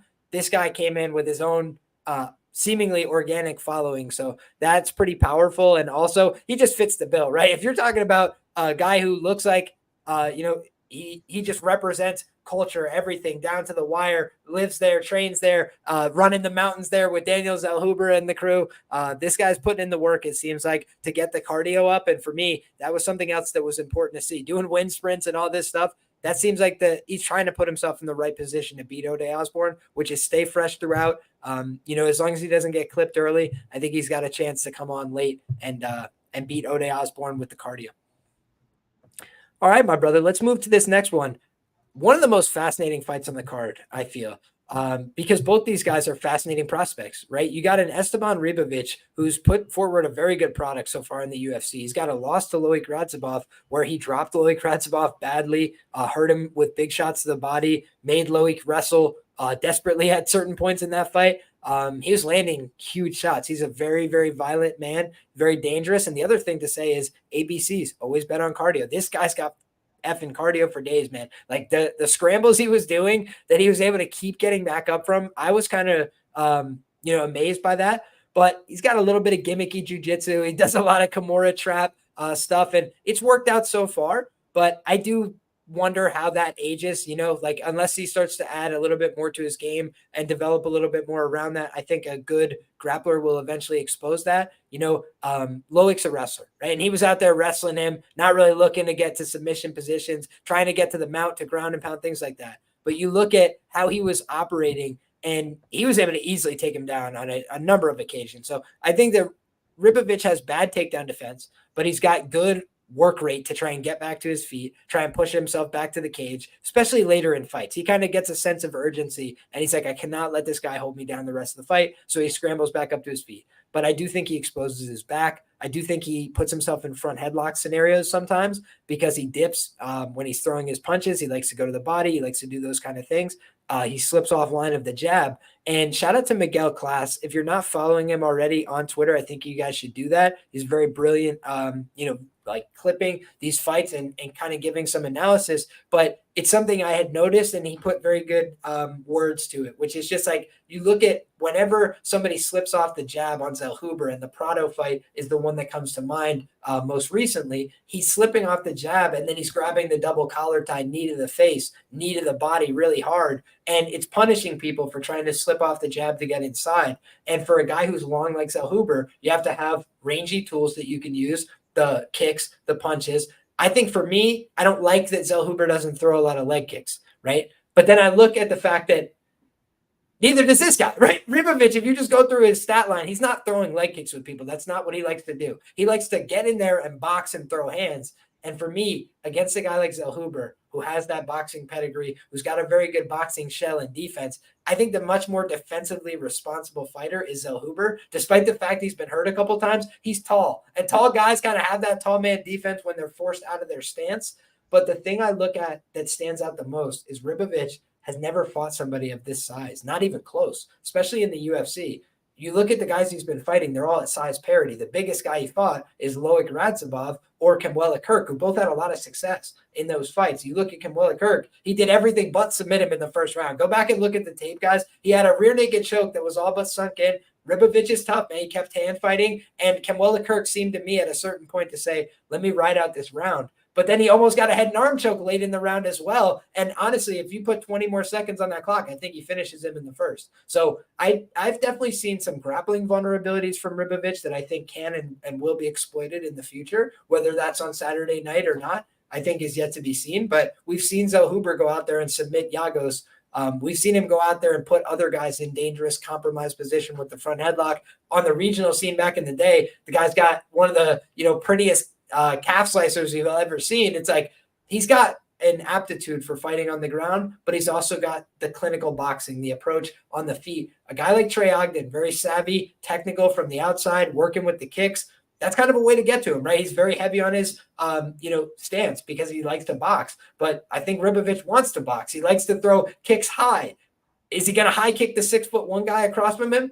It's possible. He's a dangerous guy. So I respect both these guys tremendously. I think we've seen the vulnerabilities from Zellhuber. He's dropped the ball as a big favorite before, but I think we've seen a maturation process from Zellhuber. And I think Rebovich still needs to work a little bit more into his game to be fully well-rounded. I think he's got a lot of great raw attributes and skills. But for me, Francisco Prado, he had to try and deal with getting into the range. And I think that's exactly what we're going to see from Rebovich, trying to get into the range. I think in round one, he's going to have a lot of piss and vinegar. He's going to have a lot of success, but he almost got knocked the hell out by, what's his name?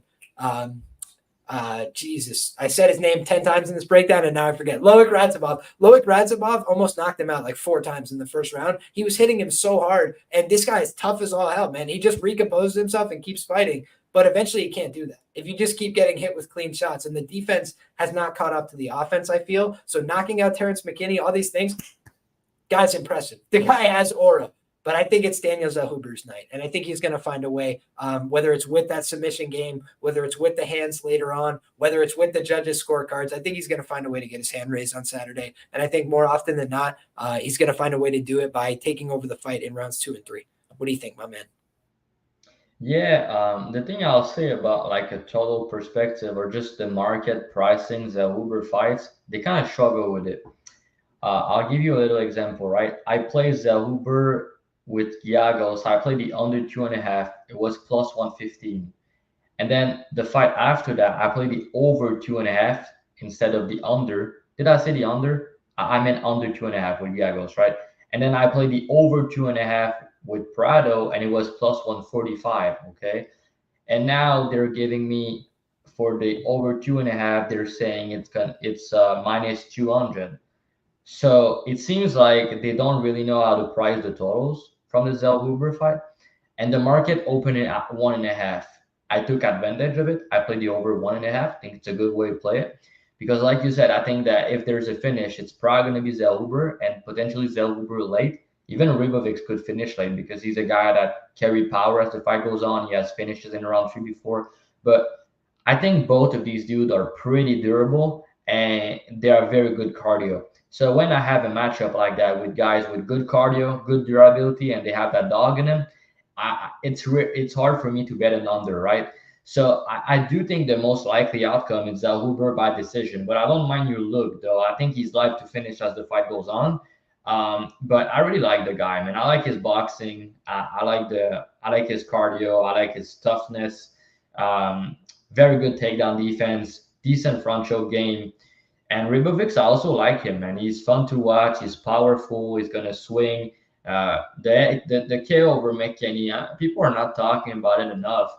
McKinney's the one doing this to other people, not the other way around. He's normally getting finished in round 2, 3 after people surviving early, This guy just put him out in a minute. That was impressive to me. I was expecting that if McKinney win, he would win like that, not lose like that in the first round super early. So props to him for that. And yeah, man, the guy has sneaky submission. He loves the camera. He always does it, But his takedown defense is not great. I don't really expect Zellhuber to shoot, but yeah, he's gonna struggle sooner than later against another wrestler. But yeah, man, I think Zellhuber is the more well put together fighter. Like you said, he's taller, he's longer.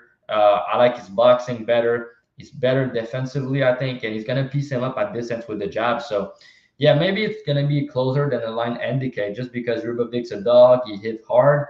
He's probably gonna clip Zellhuber at some point. But yeah, Zellhuber has shown me that even if he get hurt or he get clipped, the guy recovery is very good, which I like to see, because sometimes we don't know, man. We think that a guy is, yeah, man. Yeah, I talk about these fighters, Zellhuber and Baha. They both fought Trey Ogden, right? And I also believe that people are still giving a little bit too much shit about Zellhuber loss to Trey Ogden. It was his UFC debut, and we've seen how many times when people shit the bed making their debut, right? And he was a big favorite, and then I bet him against Vanada. I pick him just because of that, right? You have to, like, the market saying minus 300, and then they're saying pick him. Nobody wants to bet him anymore. But he's shown me that he's improving. I also like that he's Eric Nexic is his coach. I think it's a good coach for him and his style. And yeah, I think he has a good ceiling also in the UFC. I'm excited to see what he's going to do next. The Golden Boy, right? They say so. One of my dream fights, Zellhuber versus Baha. Let's book it. Hell yeah, man. And honestly, I would not be surprised at some point if Esteban Rebovich made it down to 145 pounds, just based on his frame. He does not have a huge frame for this division. And you look at the guys, I mean, Loic Radzhabov is a big guy for 155, but he's not top 5 biggest guys in the division, right? Like he's definitely a sizable, strong guy, but he's not a guy that's like, going to be one of the tallest, longest, things like that. And he was way bigger than Rebovich. So I just think that in this fight, Zellhuber is probably in, if not the top 5, the top 10 biggest lightweights in the UFC. So for me, that's something that you want to contend with here, is like, how is he going to deal with the reach and the length and the height, and where in the footage have you seen it? Because he hasn't been fighting those guys. He's been fighting a lot of smaller guys. And even in those fights, he's a lot of times getting into wild exchanges. So I think he's super talented, but I also feel, the guy probably with a longer, a higher long-term ceiling is Zellhuber in this weight class because of his size, because of his length. I think if Rebovich can bring this party down to 145 and add a couple layers in the jiu-jitsu, sky's the limit, because the guy has all the heart and the cardio that you could ask for. But for me, I just think that some of the technique and some of the mistakes could come back to bite him, because Loic had him in a couple of dangerous, front headlock type scenarios, but he doesn't seem like he wants to finish those. He was just trying to circle behind and take him down. And I think, Kamwela Kirk, like I said, he let him off the hook, right? He had a bunch of nearly finished rear naked chokes and just didn't put the finishing touch on it. So I would not be surprised if that was a path for Zellhuber here, who, like you said, trains with Eric Nixick, smart camp.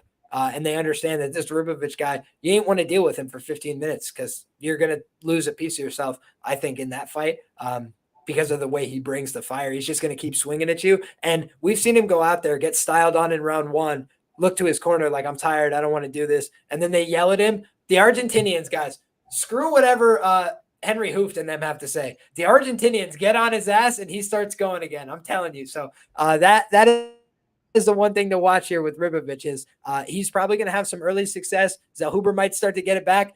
Hopefully we get a corner cam, because that would be absolute money. But with that being said, my brother, we can move along to this next fight that is going down.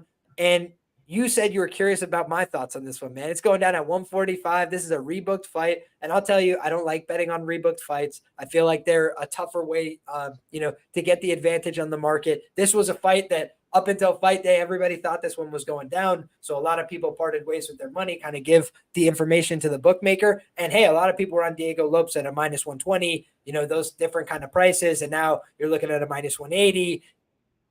And it's kind of just a a readjusted market, right? They saw where people wanted to be and they said, do you still want it at this price? And, I think when you look at a guy like Brian Ortega, he's a very proven underdog, very talented guy. I think you can make a case for either guy here. I'm curious what you think, and then I'm happy to swing back on my thoughts, my brother. What do you feel about this fight where, coming off of that fight over Dan Ige, Diego Lopes, maybe his stock took a slight hit there, because it did seem like people weren't as impressed by that win as I was, saying yes to anybody, being willing to do it on short notice. But the third round came back to bite him again, and that's something where his whole career starts to tire out a little bit as the fight goes on because he fights at such a crazy pace. How do you think this one shakes out, my man?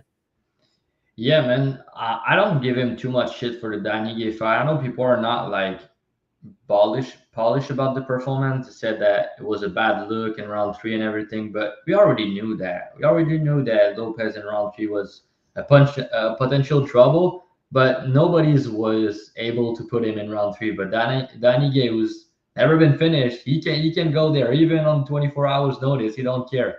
But I think that Lopez, the fact that he's switched matchup like that, and you're right, new weight, new guy, new style of matchup, all of that in like 24 hours in his head. The guy trusts himself. There's no doubt in that. And the fact that he's able to put that, he didn't train for Dan Ige, right? He trained for Brian Ortega. So the fact that he still found a way to win the fight, I think it was very impressive, So Dan Ige is not an easy fight against anybody. I know he was training. He was in training camp, I think. Yeah, he was not off the couch, He was he has a fight book. But yeah, anyways, I thought it was a tough fight for him. I didn't bet. I had a bet on Ortega the first time it was booked. I don't have a bet on him anymore. I don't have a bet on the side on the money line, just because, like you said, they took the value out of everything, and they're giving me a way better number on Ortega now. But that's because the narrative and everything is so against him, man. I don't like what I'm hearing in interviews. The fact that he's talking about he doesn't really have a future in 145. You want to move up to 155. 4 hours. Yeah, I said 24. 4 hours, even more badass, So shout out to him. But yeah, I don't like the fact that he's like, I'm not gonna have a title shot anyways. I just want to get this fight, and then I'm gonna move up. I'm gonna have fun fights at 155. He doesn't really seem in a good mindset against a guy in Lopez who won a title shot, who's hungry, want to put himself in the top 5. So he's also a younger fighter. The guy who, it's just hard to bet against him, man. Like he has O's, like his striking defense is not good. His cardio as the fight goes on is not good. His takedown defense is bad. Like he has things that you don't like about this game. But then the guy is massive for the division. He hits very hard. He's super dangerous in the first round. Can submit anybody with the BJJ. And yeah, he can knock out people also. And he's a madman, Even Dan Ige said that, what he said this guy's just different, man. He said something like that. And I relate to that. He's just different. I've tried to fade him and I'm done with it, man. I'll say that. Even if he fight to Poirier or something, then I'll fade him again. But until then, I'm good, man. So I think the guy is just such a good finisher. He's going to capitalize on any moment to finish the fight. And Ortega, he's a guy that historically super durable, but who had a lot of injuries, was maybe not there at 100% going into this fight, right? Not as motivated. Lopez wants to be there. He's motivated, and I know that what I'm getting with him, which I like. And Ortega, he took a lot of damage in his career. At another point, I was worried the first time the fight was booked, but now with all the narrative that he's saying and everything, he can't get hurt, man. We've seen this happening. And Lopez hit it very hard, very good uppercut, and he's going to go for it early. I think it's going to be a banger nonetheless, but I lean to the Lopez side just because he's younger. You talk about career trajectory earlier in the podcast, and I think that it's on his side, right? He wants to go to the top. Ortega is not declining, but a lot of injuries, talking about moving up and everything. So I think Lopez is in a better state of mind than Ortega going into the fight. And Ortega has some tough time upside, I guess. He's going to be the one shooting the takedowns if anyone is. But it's not like he's just going to hold down Lopez easily. We've seen him on the ground. He's not easy to hold down. And if the fight go all 15 minutes, I think Lopez win the first, Ortega win the third. And it's going to depend on the second round, how it plays out, right? So that's kind of how I think the fight's going to play out. And I think they're both live to knock out each other. Lopes is live to knock out a lot of guys, man. We've seen his power and his size, so special for the division. But Ortega has proven to be a good finisher, especially in round 3 in the UFC. And we've seen Lopes struggle in that. So I think there's a couple ways to attack the fight. You can go Ortega round 3. You can go the under 2.5. Just if you bet the under here, maybe it doesn't cash just because they're both so durable. But at the end of the fight, you're gonna be like, man, it had so many opportunity to cash. So you don't want to bet an over in a fight like that, where like I think someone's probably gonna get finished, man. I know they're both pretty tough, but I think it's either gonna be a Lopes round 1, 2, or Ortega round 3, man. So, but it's gonna be hard to see any of these guys getting submitted, man. I think they've never been submitted in their entire career. Ortega, I know he has 2 KO loss, but one of them was like a doctor stoppage, and the other one I think he injured his shoulder, so 2 KO loss on paper at least. And another thing, Liam, you're the grappler here, but could we see a scenario where Lopes break his arm or something and Ortega doesn't want to tap? That's a KO. So I think that we don't see this fight ending by sub, but maybe more ending by KO. And they're going to swing. They're going to go at it. It's going to be a fun fight, but I think someone's going to go down here. How you see it played out yourself, especially in the grappling.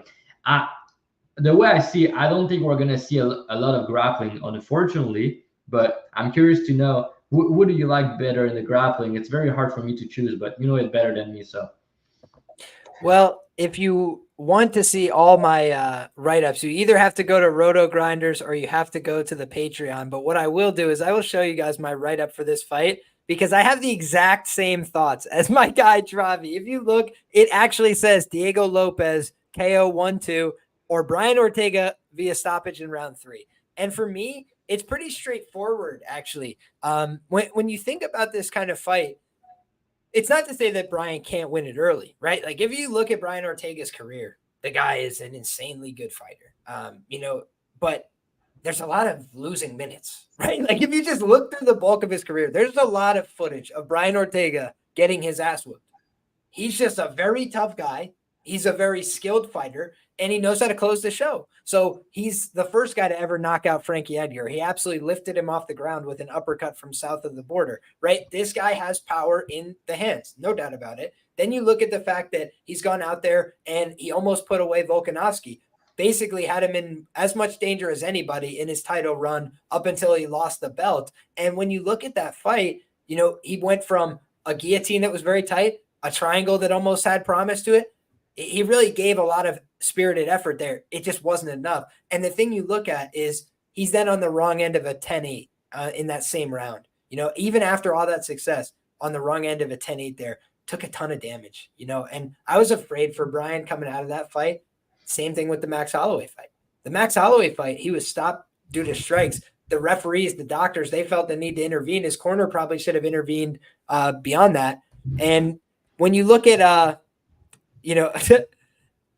when you look at this kind of fight, what I'm saying to myself is a guy like Dan Ige, one of the most durable, proven guys in the UFC. A guy like Brian Ortega, he's also very durable, but his finishing upside is a little bit more present, right? The thing that's held Dan Ige back is a lot of times he's still around in these fights late, but he just can't find a way to get guys out of there. And the thing about Brian that made him special on his rise through the UFC, he went out there against Clay Guida and knocked him out. He went out there and finished Renato Moicano in the 3rd round, tracked him down and got the submission. So I think that when you look at the overall body of work, a guy like Brian Ortega, very durable, very fun fighter, but he's hardly making it through the warm-up for his fights at this point in his career. With the health, that's a huge warning factor for me, right? I had a bet on Brian Ortega bigly last time against Yair Rodriguez. And when you saw Yair go out there and, have a ton of success in round 1, I think part of that was the fact that Brian Ortega rolled his ankle visibly on television right before the fight started. He's jumping up and down and rolls his ankle. Crazy. It's the kind of thing where, dude, I was so nervous, right, as a result. And you say to yourself, okay, he goes out there against Yair and tries to do a normal limp arm in the armbar scenario the first time they fight, and he injures his shoulder, is laying back on the ground, fights over before it gets started in Long Island. Then he goes out there, takes an absolute shellacking, hurts himself before the fight gets started, and then he has to rally back, get on top. The difference is, you asked who's better at jiu-jitsu. It's kind of like splitting hairs here. Like the better guy in terms of pedigree, in terms of who's accomplished more in jiu-jitsu, that's not a hard question. That's Brian Ortega. Brian Ortega came up on the jiu-jitsu mats. He came up with the Gracie system. He's been in a lot of competitive grappling matches and all these things. He's that well regarded. But when you look at how his jiu-jitsu translates in the UFC, he's typically had to go out there and either hurt somebody or get into a crazy scramble in a situation. He can put anybody away. He's very opportunistic. But his top time upside is there against guys that can't wrestle so well. Against the Korean Zombie, he could hardly get him down.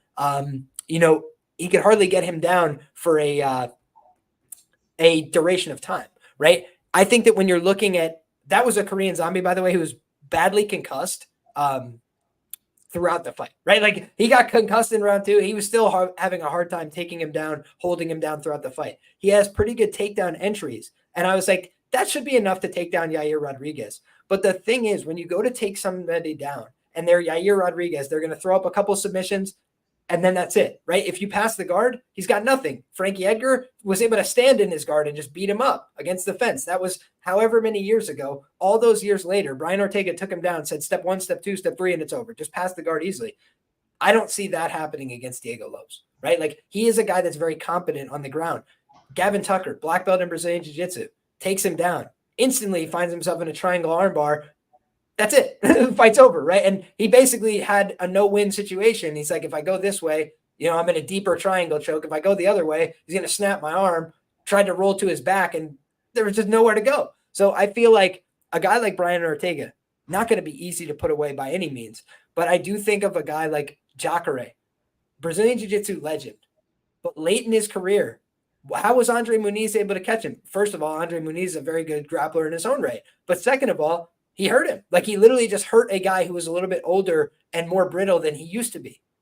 So it's just a thing where Brian Ortega, I'm seeing him visibly get more brittle in the cage, where we're seeing him get, rolling his ankle before the contest starts.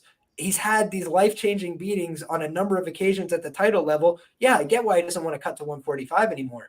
And when you cut weight, especially as you get older, it depletes your brain. So I do worry for him in terms of his ability to take a shot in this fight.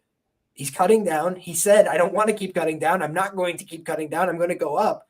Diego Lopes feels like a guy who's ready to go at any time at 145. Can cut on a pretty short notice like he did against Movsar Evloev. And so you give him a little grief for slowing down there. You see on the tape in 2018, he slowed down against the 9-2 Russian and got beat up a little bit there.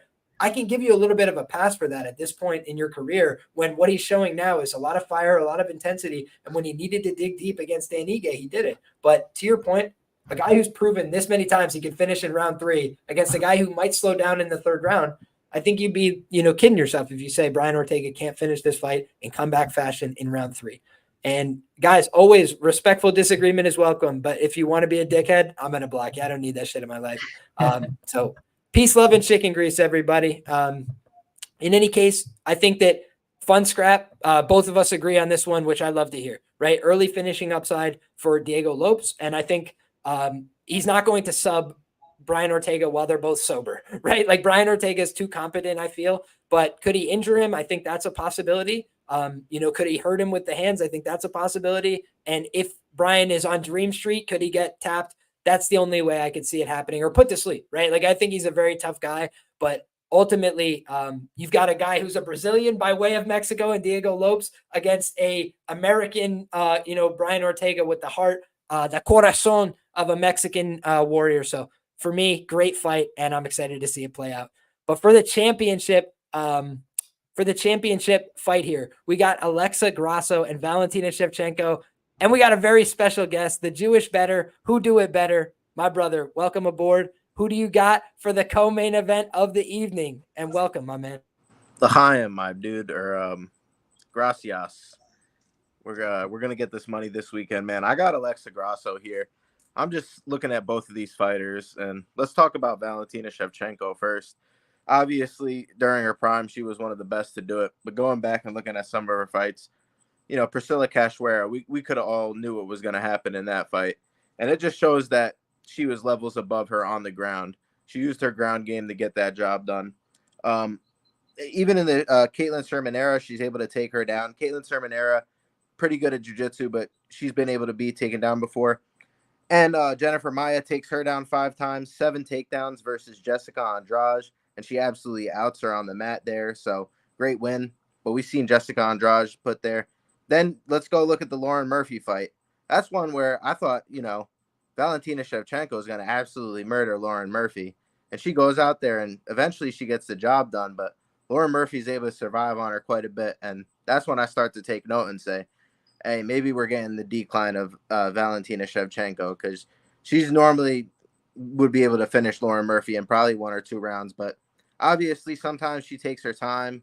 She makes her reads. She's not one of those fighters that's just going to go out there and bull rush you in the first round. So maybe I give her a pass for that one there. But then she goes up against Taila Santos, no longer in the UFC, but a great fighter in her own right. And yeah, it's a back and forth fight, man. I honestly thought Taila Santos won that fight. Live lines were crazy on that fight for both fighters, but it just so happened that the judges gave it to Valentina Shevchenko. I thought it was a super close fight, and I thought Taila Santos made her look kind of silly, sitting on bottom, sitting on her back in that fight, which we just never seen out of Valentina Shevchenko. Then she waits another year to fight again, and it's against Alexa Grasso, and she gets the job done easily. Shevchenko's just cooking her for most of the fight, in my opinion. It's close back and forth, but then it gets to the 4th round, and we just see Valentina Shevchenko. She makes that mistake. She gives up her back, and Alexa Grasso, cha-ching, big underdog bet there, gets the job done. It was crazy, man. I was at the casino for that one. People were going wild. A lot of people must have had Shevchenko because not a lot of people didn't look happy. So Grasso gets it done, and she becomes a big star there, I think, for the UFC in that win. She beats Shevchenko. Not many people other than Nunez. That's the only person that really beat Shevchenko. So, and then we get the rematch, and that's where I honestly, I'll tell you the exact bet that I have in this fight. It's Alexa Grasso to win by KO, TKO. I watched the last fight, and I honestly think that Valentina Shevchenko's durability is waning. I think it's on the decline. Sure, could she wrestle? That's the thing, right? I think she's going to have wrestling success. She just showed to have wrestling success. But now it is a year later. She's 36 years old now. I think the decline after the age of 35, we've seen it time and time again, especially when somebody loses the championship. They start to put on that decline. And I think we kind of see that with Shevchenko. Because look in the last fight, you never really seen Shevchenko getting rocked. And now Alexa Grasso is putting hands on her with a 1-2 in the second round. Makes her do a full entire backwards roll. She gets back up. She recovers well. Vet move to get the double underhooks. But now I just don't know. Will she be able to get those takedowns that easy this time? Alexa Grasso's training for this, and she knows that she just has to improve. She knows the type of takedowns that Shevchenko is going to attack, and I don't see Shevchenko really changing a lot in her game at this point in her career.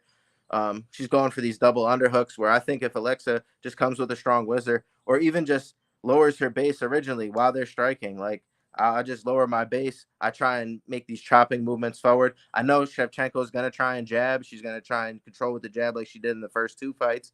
That's what I got to avoid. Now just avoid this, get into the dirty boxing range where I think Alexa Grasso has underrated clinch punching and just dirty boxing in general. Even in the 4th round of the fight, she's hitting her with knees to the ground. Say what you want, but not a lot of fighters might even take that risk. They might think the ref's going to say the fighter's grounded, but she just goes, no, I'm going to throw these knees. I'm going to try and hurt you in any way possible. And even when she gets to the clinch, she's now throwing even more and hurting her.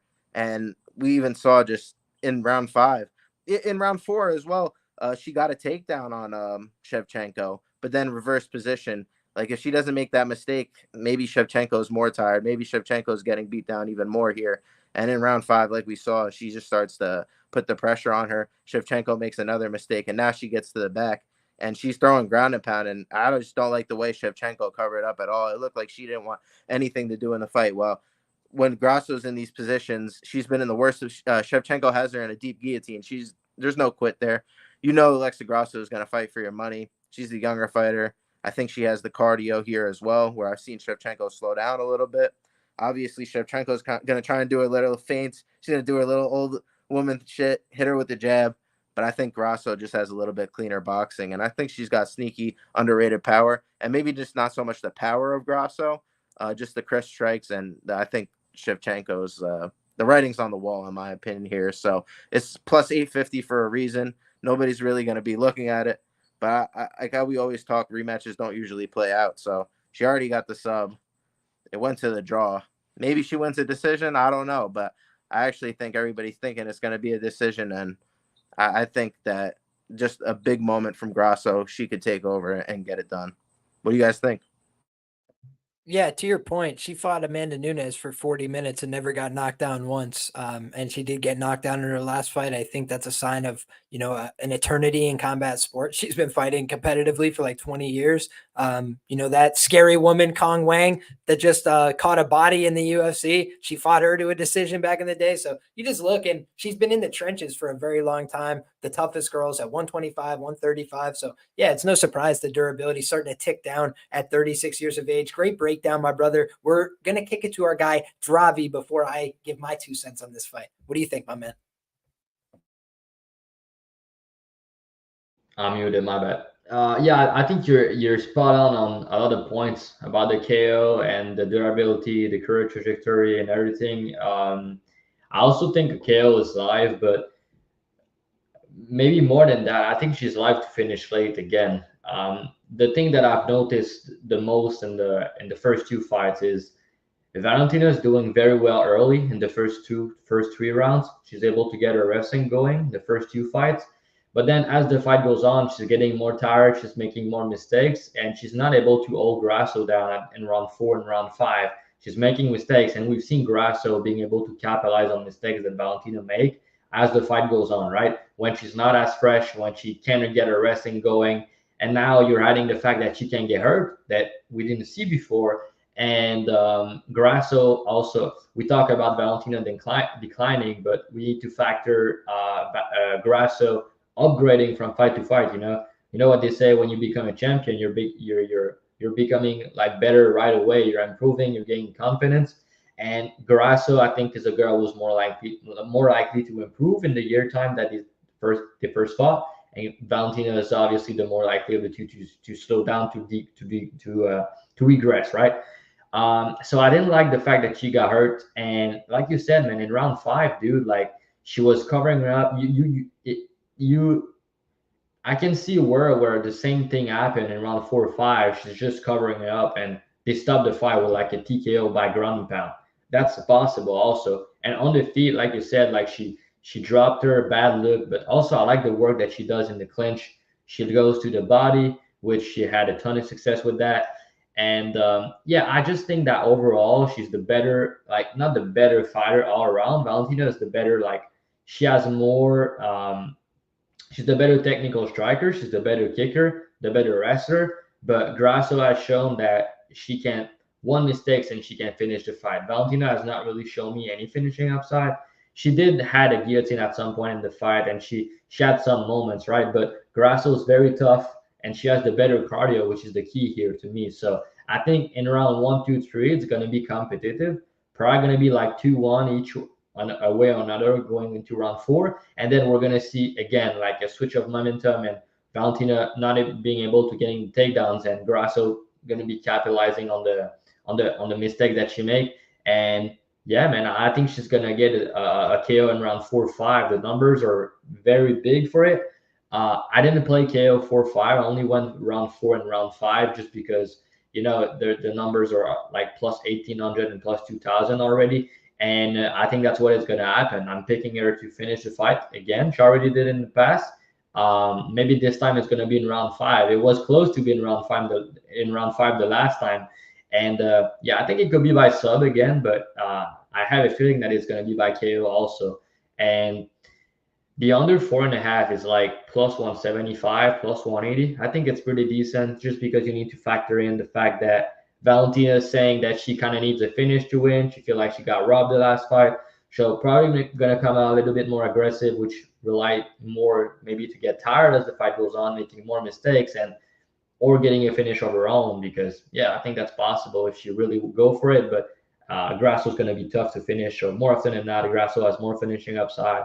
The younger fighter, the cards build around her. Let's put it that way. And yeah, I think she's gonna finish Valentina again around 4 or 5. I think the numbers are pretty big for it, man.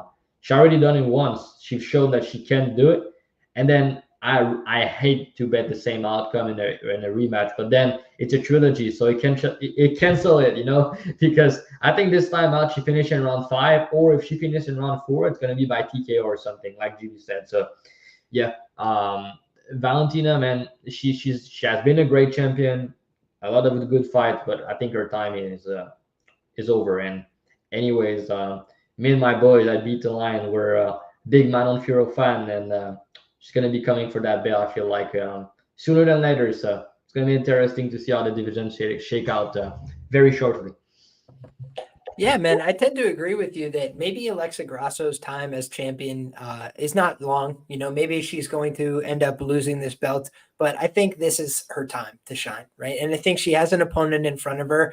I've been calling the decline of Valentina Shevchenko, I think, since 2022, right? And obviously she's lasted longer than I thought she would in terms of how long she could stay at this elite title level. You can see in the competitive minutes she's putting up with Alexa Grasso, she's still of this ilk. However, I think that we've seen a little bit of the writing on the wall with how she's getting hurt when she wasn't getting hurt in the past, how she's getting tired when her cardio used to be a huge selling point, how she went from I dominate everybody in the wrestling and grappling, to I'm getting taken down by Jennifer Maia. I'm getting my back taken by a blue belt in Talia Santos. And guys, it's not like I wasn't saying at the time Talia Santos was going to take her down and take her back. I said that, but I was like, it's because of the strength. It's because of the physicality, which I saw declining. And I think that she's had enough strength, physicality to go out there, get some of these takedowns against Alexa Grasso. But one thing that I've been thinking about that you guys don't seem to agree with is I think Alexa Grasso has some ability to go out there and change her game plan just a little bit in this fight and instead put Valentina on her back. Because we know that Valentina can get taken down. Absolutely. And we've actually seen Alexa take her down and put her in bad situations like you talked about. So it's like, we know she can put her in these bad spots. The thing is, she's only attempted 4 takedowns in, what was it, 40 minutes roughly of fighting. And one of them resulted in a submission, multiple, 10-8, right? Or whatever you want to say, like dominant positions, fight ending potentially positions. It feels to me like you look at the promotion of this fight. And back in the day, Shevchenko said, listen, I got screwed. The decision was wrong. It shouldn't have gone this way. I'm never fighting her again in some Mexican themed event. It's like, here we are anyway. It's like they just were like, yeah, here. The thing is, you're either fighting her at the Mexico event or you're not fighting her. And they were like, okay, so at the Mexico event, I'll be there. Like, that was basically just how it went. She got strong-armed into this, in my opinion. She doesn't want to do it. So then what is she saying in the media? She's saying, I need to go out there and finish her. I need to go out there and not leave it to the judges. Who's been closer to finishing these fights?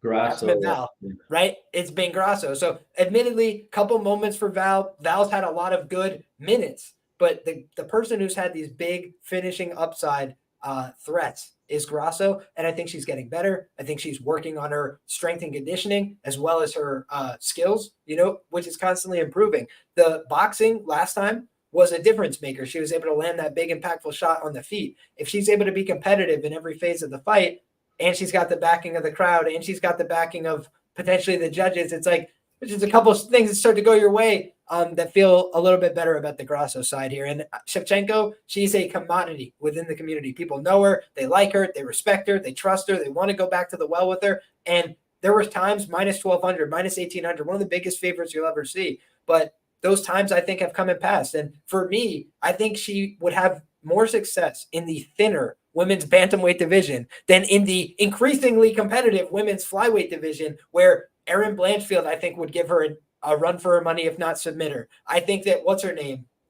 Manon Fiorot, you mentioned, really big challenge for her. Macy Barber at this stage of the game. Could she be physical enough to go out there and horse this woman around a little bit? Wouldn't stun me, honestly. So it's just like there's a few different pieces moving around in this division where I feel Valentina's time was coming to an end anyway. And Alexa Grasso probably going to have her hands full dealing with those contenders. But the Juliana Pena fight, these kind of Raquel Pennington, these are beatable names for Shevchenko, even today, even in her diminished capacity. So for me, it feels like she's aging out a little bit of the most competitive parts of her career, but can she not still go out there and win important championship level fights in a different division, I think she could. But I just think the speed, the difference in lethality, it's going to come back and bite her eventually. And I think this is the time. So give me Alexa Grasso to close the show in the trilogy. Panel is in unanimous agreement. And listen, I think the KO could be the ticket. I think she could hop on her neck again. It's like one thing that we don't want to do is forget that she almost submitted her, in that most recent fight. She put her in bad situations on the ground, could have locked something up there. And then the fight before, it took one bad situation. We saw the grip strength, the squeeze. She turned her face 50 shades of purple. As soon as she lets go, there's a white line, like she got sunburn running across her entire face. You can just tell that this girl, Alexa Grasso, can put a very serious squeeze on somebody. And for me, that's the kind of thing that I don't want to ignore. I look at the ends by markets all the time. They are shading towards the ends by sub in that market, in terms of a finish potentially. So for me, that's something interesting. But I think Alexa Grasso has a lot of the finishing upside here, any way you want to slice it. But I'm excited for this championship match, and I bet her all the way back at plus 660 or whatever it was, and I was very happy to see her cash then. She's now favored to win this matchup, and I think rightfully so. I think she's going to get the job done. Last but not least, fellas, the championship bout that everybody has come to discuss. We've had some people ask me 50 times who I'm rooting for in this matchup, and I appreciate you for being here, by the way. I appreciate the support.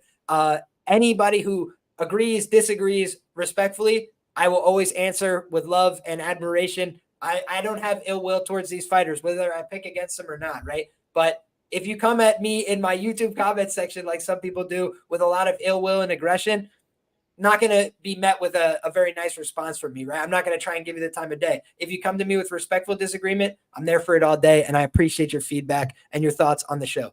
But with that being said, guys, Sean O'Malley, we know what to expect in terms of very good striker, extremely dynamic, great lateral footwork, and he's also got that ability to close the show with the knockout. He's done it to the teammate of Merab Dvalishvili, Aljamain Sterling. That's how he claimed the title. But he also went out there, gritted out a close decision against Petr Yan. He went out there and rectified his mistake against Marlon Chito Vera, right? Put on an absolute clinic in his last fight. So we know championship level fighter, very good, very sound. On the other side, Merab Dvalishvili, the unheralded 10-fight win streak in the division, wins over 3 former champions. The guy's been putting together a hell of a resume in the UFC, whether he wins this title or not, and it all goes down on Saturday night. There can be only one. We'll kick it to my brother, Dravi. How do you feel about this main event matchup? What are your thoughts here? Are we getting a new champion, or is it and still Sean O'Malley? Yeah, to be honest, I've seen a lot of people being very confident and adding max bet on this fight. I don't really understand how you can be that confident.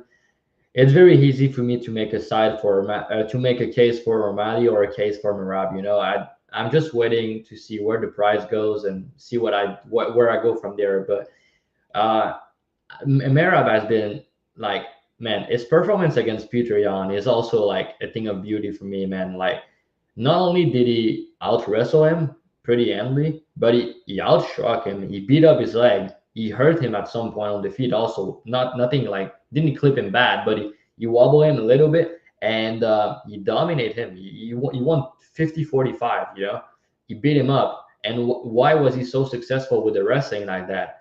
Because he was mixing up the wrestling, the striking so well. Yan didn't know what was coming after that. And the fact that he beat up his leg like that is a key point for me coming into this fight, because what does O'Malley struggle with in his entire career is the leg kicks, right? I think it's going to be a part of Merab, a game plan at distance to kick the legs early and often, close the distance and mix up the wrestling and shoot the takedowns. Yeah, man, you see that? Like, I mean, Petr Yan is a great fighter, man. To do Petr Yan against Sarah Longo. He ain't done it once. Just a reminder for everybody. Yeah, so I just think that the pace, first of all, five rounders is good for Merab just because of his style. He's a guy that push a crazy pace. As you guys know already, right? The wrestling, you can shoot 50 takedowns and not get tired. You're not gonna hear that a lot, so it's crazy. And yeah, I just think that his striking get disrespect a little bit too much, especially coming into this fight. Everybody's saying, oh, it's gonna be O'Malley KO, Merab decision. Yeah, probably right. It's the most likely outcome of the on both sides, but I could see Merab getting a finish late. I could see Merab breaking O'Malley. Like if you put O'Malley at the same spot that Pirion was in that fight in round 4 or 5, would he finish him? I think maybe, man. He was kind of close to finish Jan at some point. So O'Malley, he does have good cardio, but he did slow down a little bit in the round 3 of the Pirion fight, where he had to defend a lot of takedowns and everything. And he was like plus 250, plus 225 in that fight, right? And then I bet on him against Aljamain Sterling at plus 235, right? But let's put some context into it, right? Great champion Aljo, like nothing against him, right? But the UFC gave him starting at the perfect time for him to succeed. Let's just be clear about it, right? So for him to capitalize on it, getting the KO, props to him. It was a very good shot, and that was a good performance. But he's just a guy. Oh, you had him against Pirion. good bet, Plus dude. 225, Yeah, baby. you're not gonna see 50-45 domination at plus 225 often. That's for sure. So good shit on that. I fucked up, bro, on that one. I bet Pirion. I'm not gonna lie. So I honestly think he was injured because it wasn't competitive like I expected it to be. yeah, I expected a competitive split decision win, not a rout. he was probably injured, but still, I mean, the performance itself, the pace that he pushed and everything, it was crazy, right? And then you see that Merab was a better wrestler than Jan in that fight. He was able to Pirion take on defense like one of the best in the division with Jose Aldo, right? And he was able to out wrestle Jan, and we've seen Jan against O'Malley. He landed like 6 takedowns, was able to control him for some period of times, and it was competitive on the feet.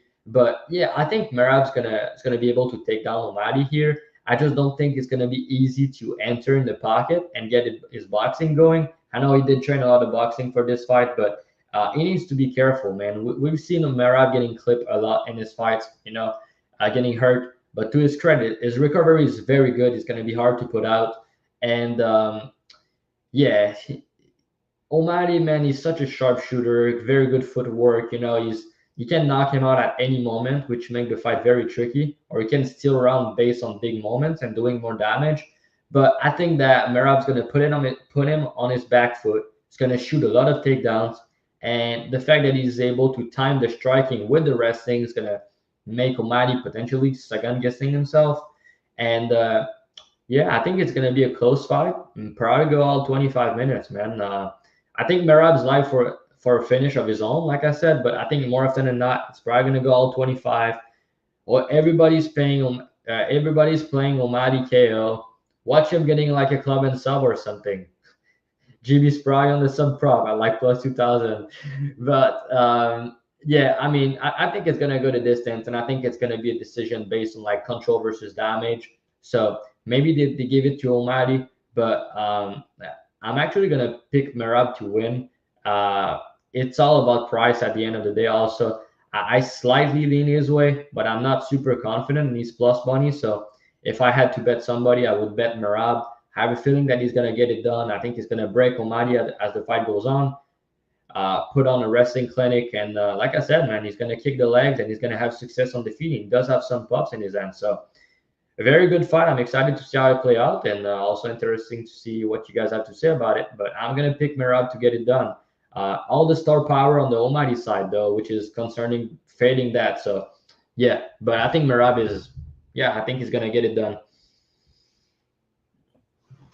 I'm loving where your head's at, my brother. I think that we have a lot of similar thoughts on this one. I'm curious what our guy JB is coming in with, because I haven't gotten a chance to discuss with him this week. So, my brother, take it away. What do you think about this fight? Great main event matchup in the bantamweight division.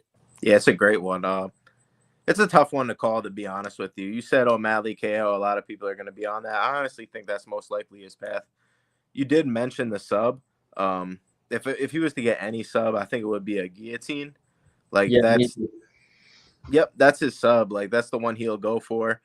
He's a great guillotiner, but Merab, I think he knows that. He's a smart guy. He's watched the film, and you know what? He shoots his head on the inside a lot of the times, which could avoid those guillotines. But I do expect O'Malley to try and threaten it. Maybe he could just deter him from taking those takedown attempts, but it's going to be hard to really do that to Merab. He's going to keep on shooting. But let's just talk about O'Malley first. The guy's a sniper, man. Like, he will use his feint game. He has very educated feints as well. He uses his footwork and his switch stance to not ever get really cut off by the cage. So Merab's probably going to have a tough time really pinning him against that cage early in the fight. He might have a tough time grabbing the leg even because he's switching stances so much. How is Merab really going to know which leg is going to be forward? He can, throw a lot of volume, but he had to get to the inside. But he can't just sprint forward and rush forward because we've seen it in his training partner, Aljamain Sterling. He got put out really badly in that spot. You want to say early stoppage or whatever, but I'm watching a slow motion video of him hammer fisting Aljamain Sterling's head into the mat. So I think he actually just really caught him because he's a good striker, man. Let's be at the end of the day, he's got a really good straight cross down the middle. He can land with that constantly. He's got a great knee up the middle as well. We saw it in the Cheeto Vera fight. And like you mentioned, he will threaten that guillotine. And we've seen Merab put himself in that guillotine before. So it's not like it's impossible. Go back and watch that Ricky Simone fight. He hits his head on the floor.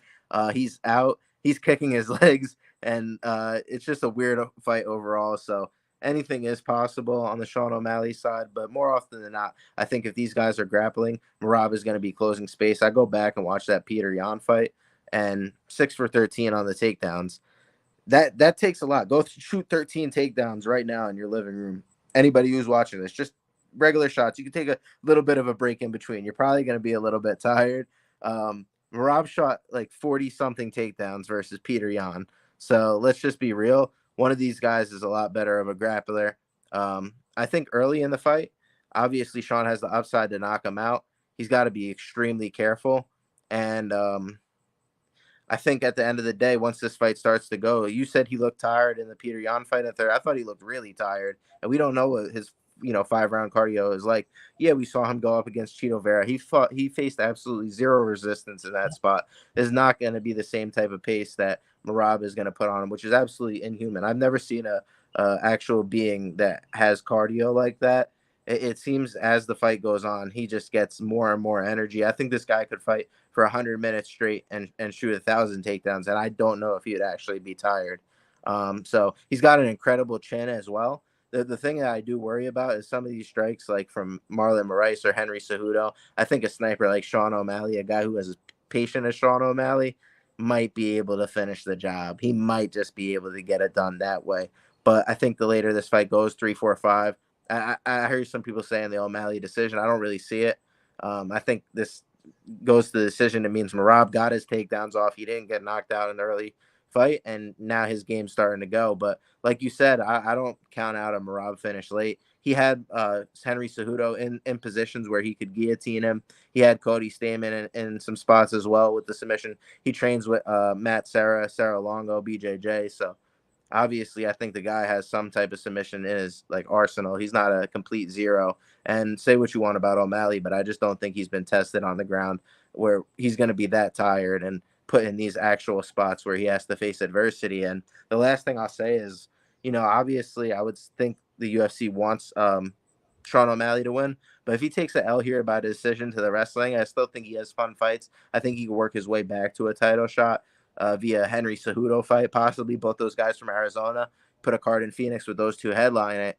And I think Sean O'Malley's still a made star, whereas Merab, he's got the potential star making. I think he's a funny guy. I think he's a likable guy. I think he's a promotable guy. And if he gets the win here over Sean O'Malley in this spot, I think he gets taken to that next level as well. So give me Merab here to get the job done. I think he gets the decision victory, but I wouldn't be shocked if we see him get to the mount in round 4 or 5, and Sean O'Malley just turns his back and we get a rear naked choke, or even if he just grabs his neck, no hooks, and then throws it in after. We've seen it before, so I don't doubt it. Give me though Merab, probably by decision.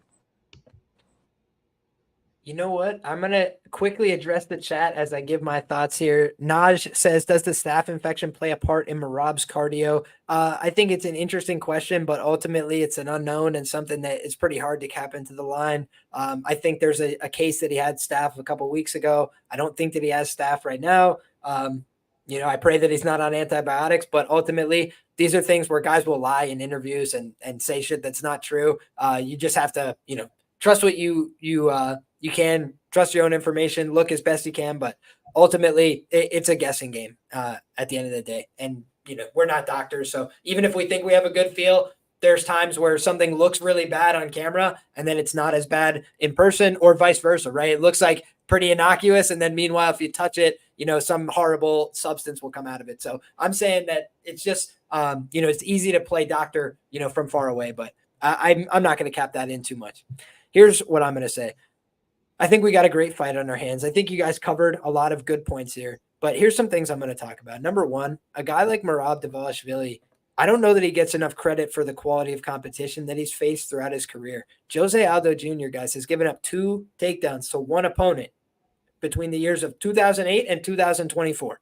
His name was Frankie Edgar. It was at 145 pounds, and Frankie still had, nary 2 minutes of control, and that was that, right? So you look through his career, he's one of the hardest guys to out wrestle in the history of the UFC, period. So he's given up, I think, 8 takedowns, 10 takedowns since 2008 across all these fights, championship fights, 25-minute fights, the best guys. Chad Mendez, 15 opportunities. He got 1 takedown. It lasted like 12 seconds. It's just like, that's who you're dealing with in Jose Aldo. So what does Merab do? If I can't take you down, I push you into the fence. I try and beat you up there. And it's like pretty good strategy, right? When you have a smaller frame, the thing you don't want to be doing is constantly exchanging at distance.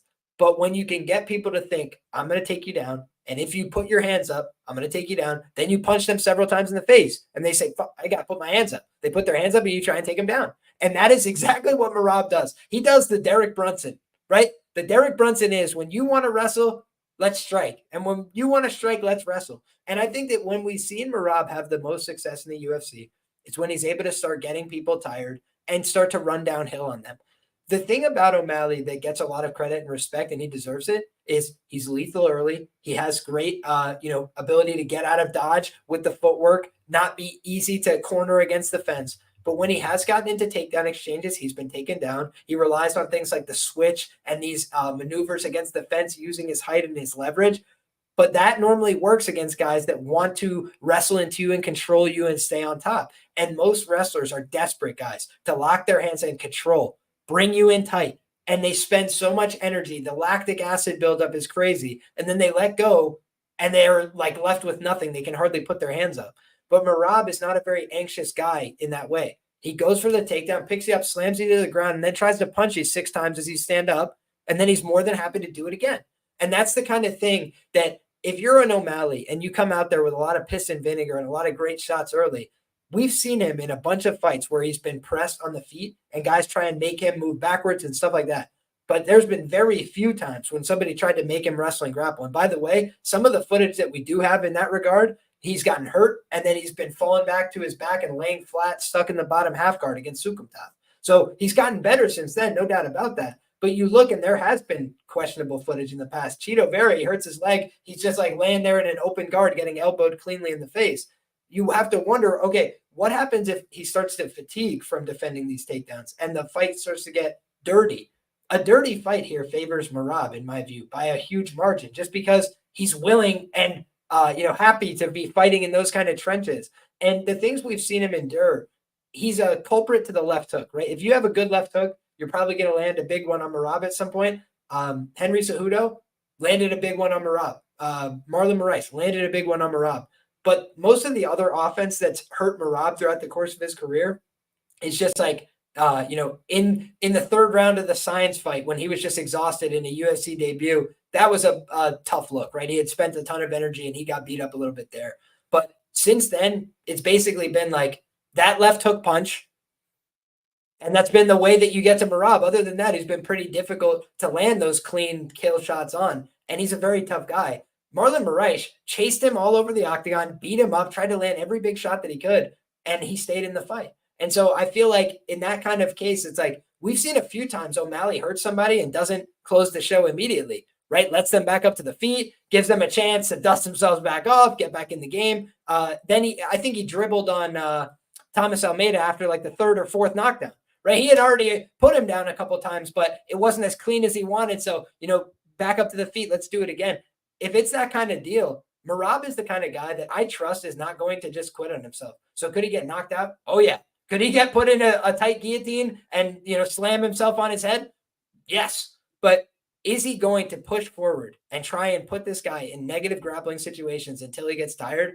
And it's not even about the jiu-jitsu or anything like that. It's just wrestle until you get tired. I'm telling you guys, it's more exhausting to go wrestle than do jiu-jitsu for 25 minutes. You go do jiu-jitsu, you're laying on your back, pacing yourself, taking deep breaths. It's all cool in the game. But when somebody's trying to take you down, either you're going to get picked up and slammed, or you're going to spend a lot of energy preventing that from happening.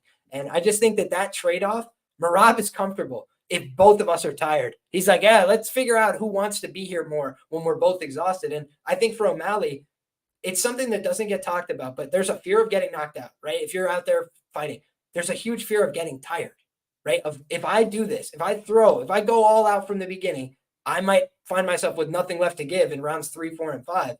And yes, he's shown that he could do it against Cheeto, striking at a comfortable pace.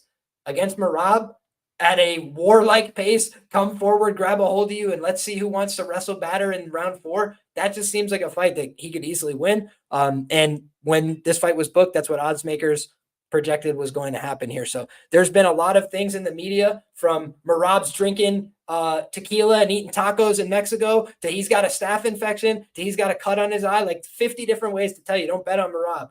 That's a bad bet. Don't bet on Merab.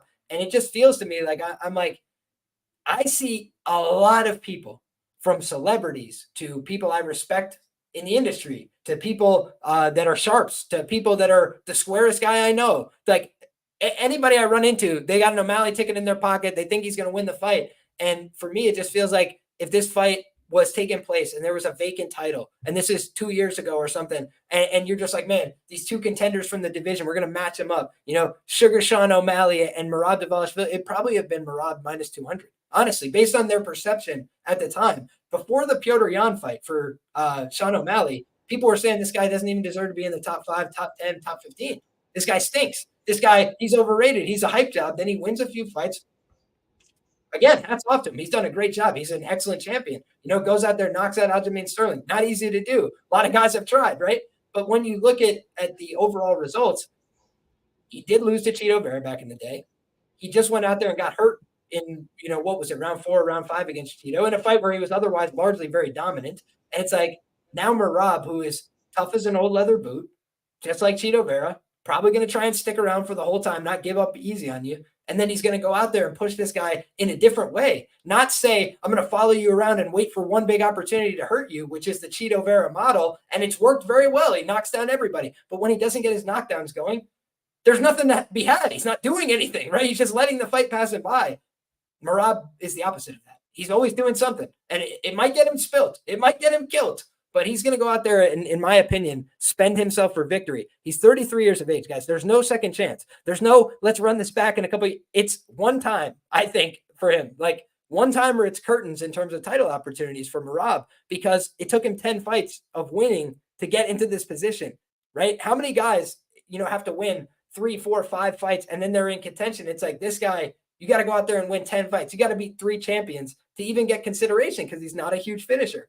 But in this case, his style's built for 5 rounds. We haven't seen him in many 5-round fights. A lot of it's been 3 rounds. So he hasn't gotten to fully expose these guys. And I do think that is his path, is exposing him late, whether it's with the sub, like you mentioned, whether it's with the TKO. What if he just rides his wrist and punches him, 50 times in the side of the head? I'll tell you guys, Marlon Moraes beat the shit out of him. And what did he get for it? He got a fucking concussion. He got fucking throttled in the remainder of that fight. He got beaten about the head, neck, and chest until a referee had to save him. And I know you could say he got tired there, but he also got beaten within an inch of his life in return. Merab is a guy that will play for keeps. He's like, okay, yeah, you hurt me, but now I'm on top of you. I'm riding your wrist and you can't get back up. So what's up? And he's punching you and he's making you pay. And I feel like in this kind of fight, he might get busted up early, but if he does not get finished, I think late in this fight, Sean's going to be trying to get back up against the fence. And this dude's going to be rolling his wrist, punching him 60 times in a row, saying, hey, what were you saying before about the fight? How did you feel about this fight before? And so fight ends in the first 2 rounds. I think you know who won, right? I kind of feel that way. Unless Merab hits his classic spinning back fist in the opening seconds like he did that one time, he's not a known knockout threat. But is he a guy that can just be on you like white on rice all fucking night long? Yes, he is. Proven it time and time again. And against a common opponent in Petr Yan, who did it cleanly? Who did it easily? It was Merab. And what happened in that fight? He was the plus 225 underdog. He was the guy who was publicly perceived as not being up to snuff. O'Malley was plus 250 against this guy, right? Same kind of deal. But who went out there and made it clean? Who went out there and made it easy? Merab. And meanwhile, this guy over 3 rounds was huffing and puffing and bleeding out of his face and had the fight of his life. He went out there, shook hands, got the win. I honestly think people were a little bit too harsh on the robbery narrative. I think you could definitely make the case for Yan, but it's one of those fights where you could go 50-50. It's, 6 of one, half dozen of another. That's most Petr Yan fights, right? Guys, go back and look at Aljamain Sterling. I bet him. I was proud of that read. I was proud of the analysis. I said he will make it more competitive the second go. It was a close, narrow split decision. He barely got one over on him. Merab said, "Get over here, son," and taught him what time it was, brought him around the octagon, bullied him, and beat him up in the legs, right? Almost disabilitated him with the legs, forced him to fight out of his opposite stance. O'Malley is brilliant with the switch stance. He's brilliant fading in, out, being creative. What if he can't fucking move one of his legs in the first round like happened to him more than one time in his career? You go back and look, guys. The leg kicks can be a problem for him. And they were a problem for Petr Yan early, quick, fast, in a hurry. So I feel like in this fight, Merab has got a few different ways to win. I think Dravi hit the nail on the head. His striking is somewhat underrated. Yes, he can get knocked out. Yes, he can get clipped. He's not a defensive savant. None of those things. But in terms of doing effective offense, people are acting like he wrestles and it's just like, oh, you fight Merab and you just get a little tired. But it's like, no, he fucking beats people up too. He holds them down and beats them up. And when he can't hold them down, he punches them in the clinch. He knees them in the body. He kicks them in the leg. And then he takes them down again. And eventually you're just a lesser version of yourself over time. When you're getting beat up, when you're getting tired, Petr Yan looked like a shell of himself by the end of that fight. And that is not an accident. It was Merab taking the life, the soul, everything that he had brought to the table and said, I'm taking all that home with me. Thank you very much. Put it in a box, put it in a bag and left, exit stage left. So for me, Merab Dvalishvili is my pick, but reluctantly so. I think that there's a path for both guys, plus money on the underdog. New York in the building, baby. We got a wrestling t-shirt on. Going to teach him how to wrestle once again, baby. Sarah Longo, stand the fuck up. Let's do this. All right, brother. Dravi, tell the people where they can find you, all the great stuff you got going on, my man. Hey, thanks, bro. And it's cool. We agree on the main event and the co-main event for the card. So, and you and still, it's gonna be good. Yeah, beautiful breakdown. I mean, we agree on almost everything for the co-main and the main event, which is cool to see. The plus 110, plus 115 on Merab. I wonder if the price going to go up a little bit. I'm waiting to see if I'm going to bet him. I'm probably going to do it, but I have a feeling the price going to get better again. We'll see where it goes. But yeah, Drivy _ on Twitter. You can find all my link for my dub club. And you can also follow my YouTube channel. You can subscribe to YouTube directly. It's Beat the Line Broadcast, where I do a show every week. And we do Bantamweight Contender Series now. So we're going to be back in a couple of days, even if there's no UFC. And yeah, man, we've been doing good for Bantamweight Contender Series so far, and some prospect that I call, and I'm excited to see how they do in the UFC. So yeah, thanks for having me, Liam, and GB, always a pleasure to do. We need to do a full show together soon, bro. It's been a long time, so. Hell yeah, brother. We had a special guest appearance from our guy. Nobody do it better than the Jewish Better. I appreciate you stopping by, brother, giving us your thoughts on these championship fights. Why don't you let the people know where they could find you and all the great stuff you got going on, my brother? Let's go. At MMA Line Mover. And yeah, man, I think Grasso, she's going to get the ground and pound knockout in round 4 or 5. It could come via sub. I could see her even getting the rear naked choke, but I think Valentina, she just makes the same mistake time and time again. We've seen it play out. This time, Grasso, she's going to take advantage of it again. So in the main event, Merab Dvalishvili, he doesn't get knocked out early. How many times can you get up?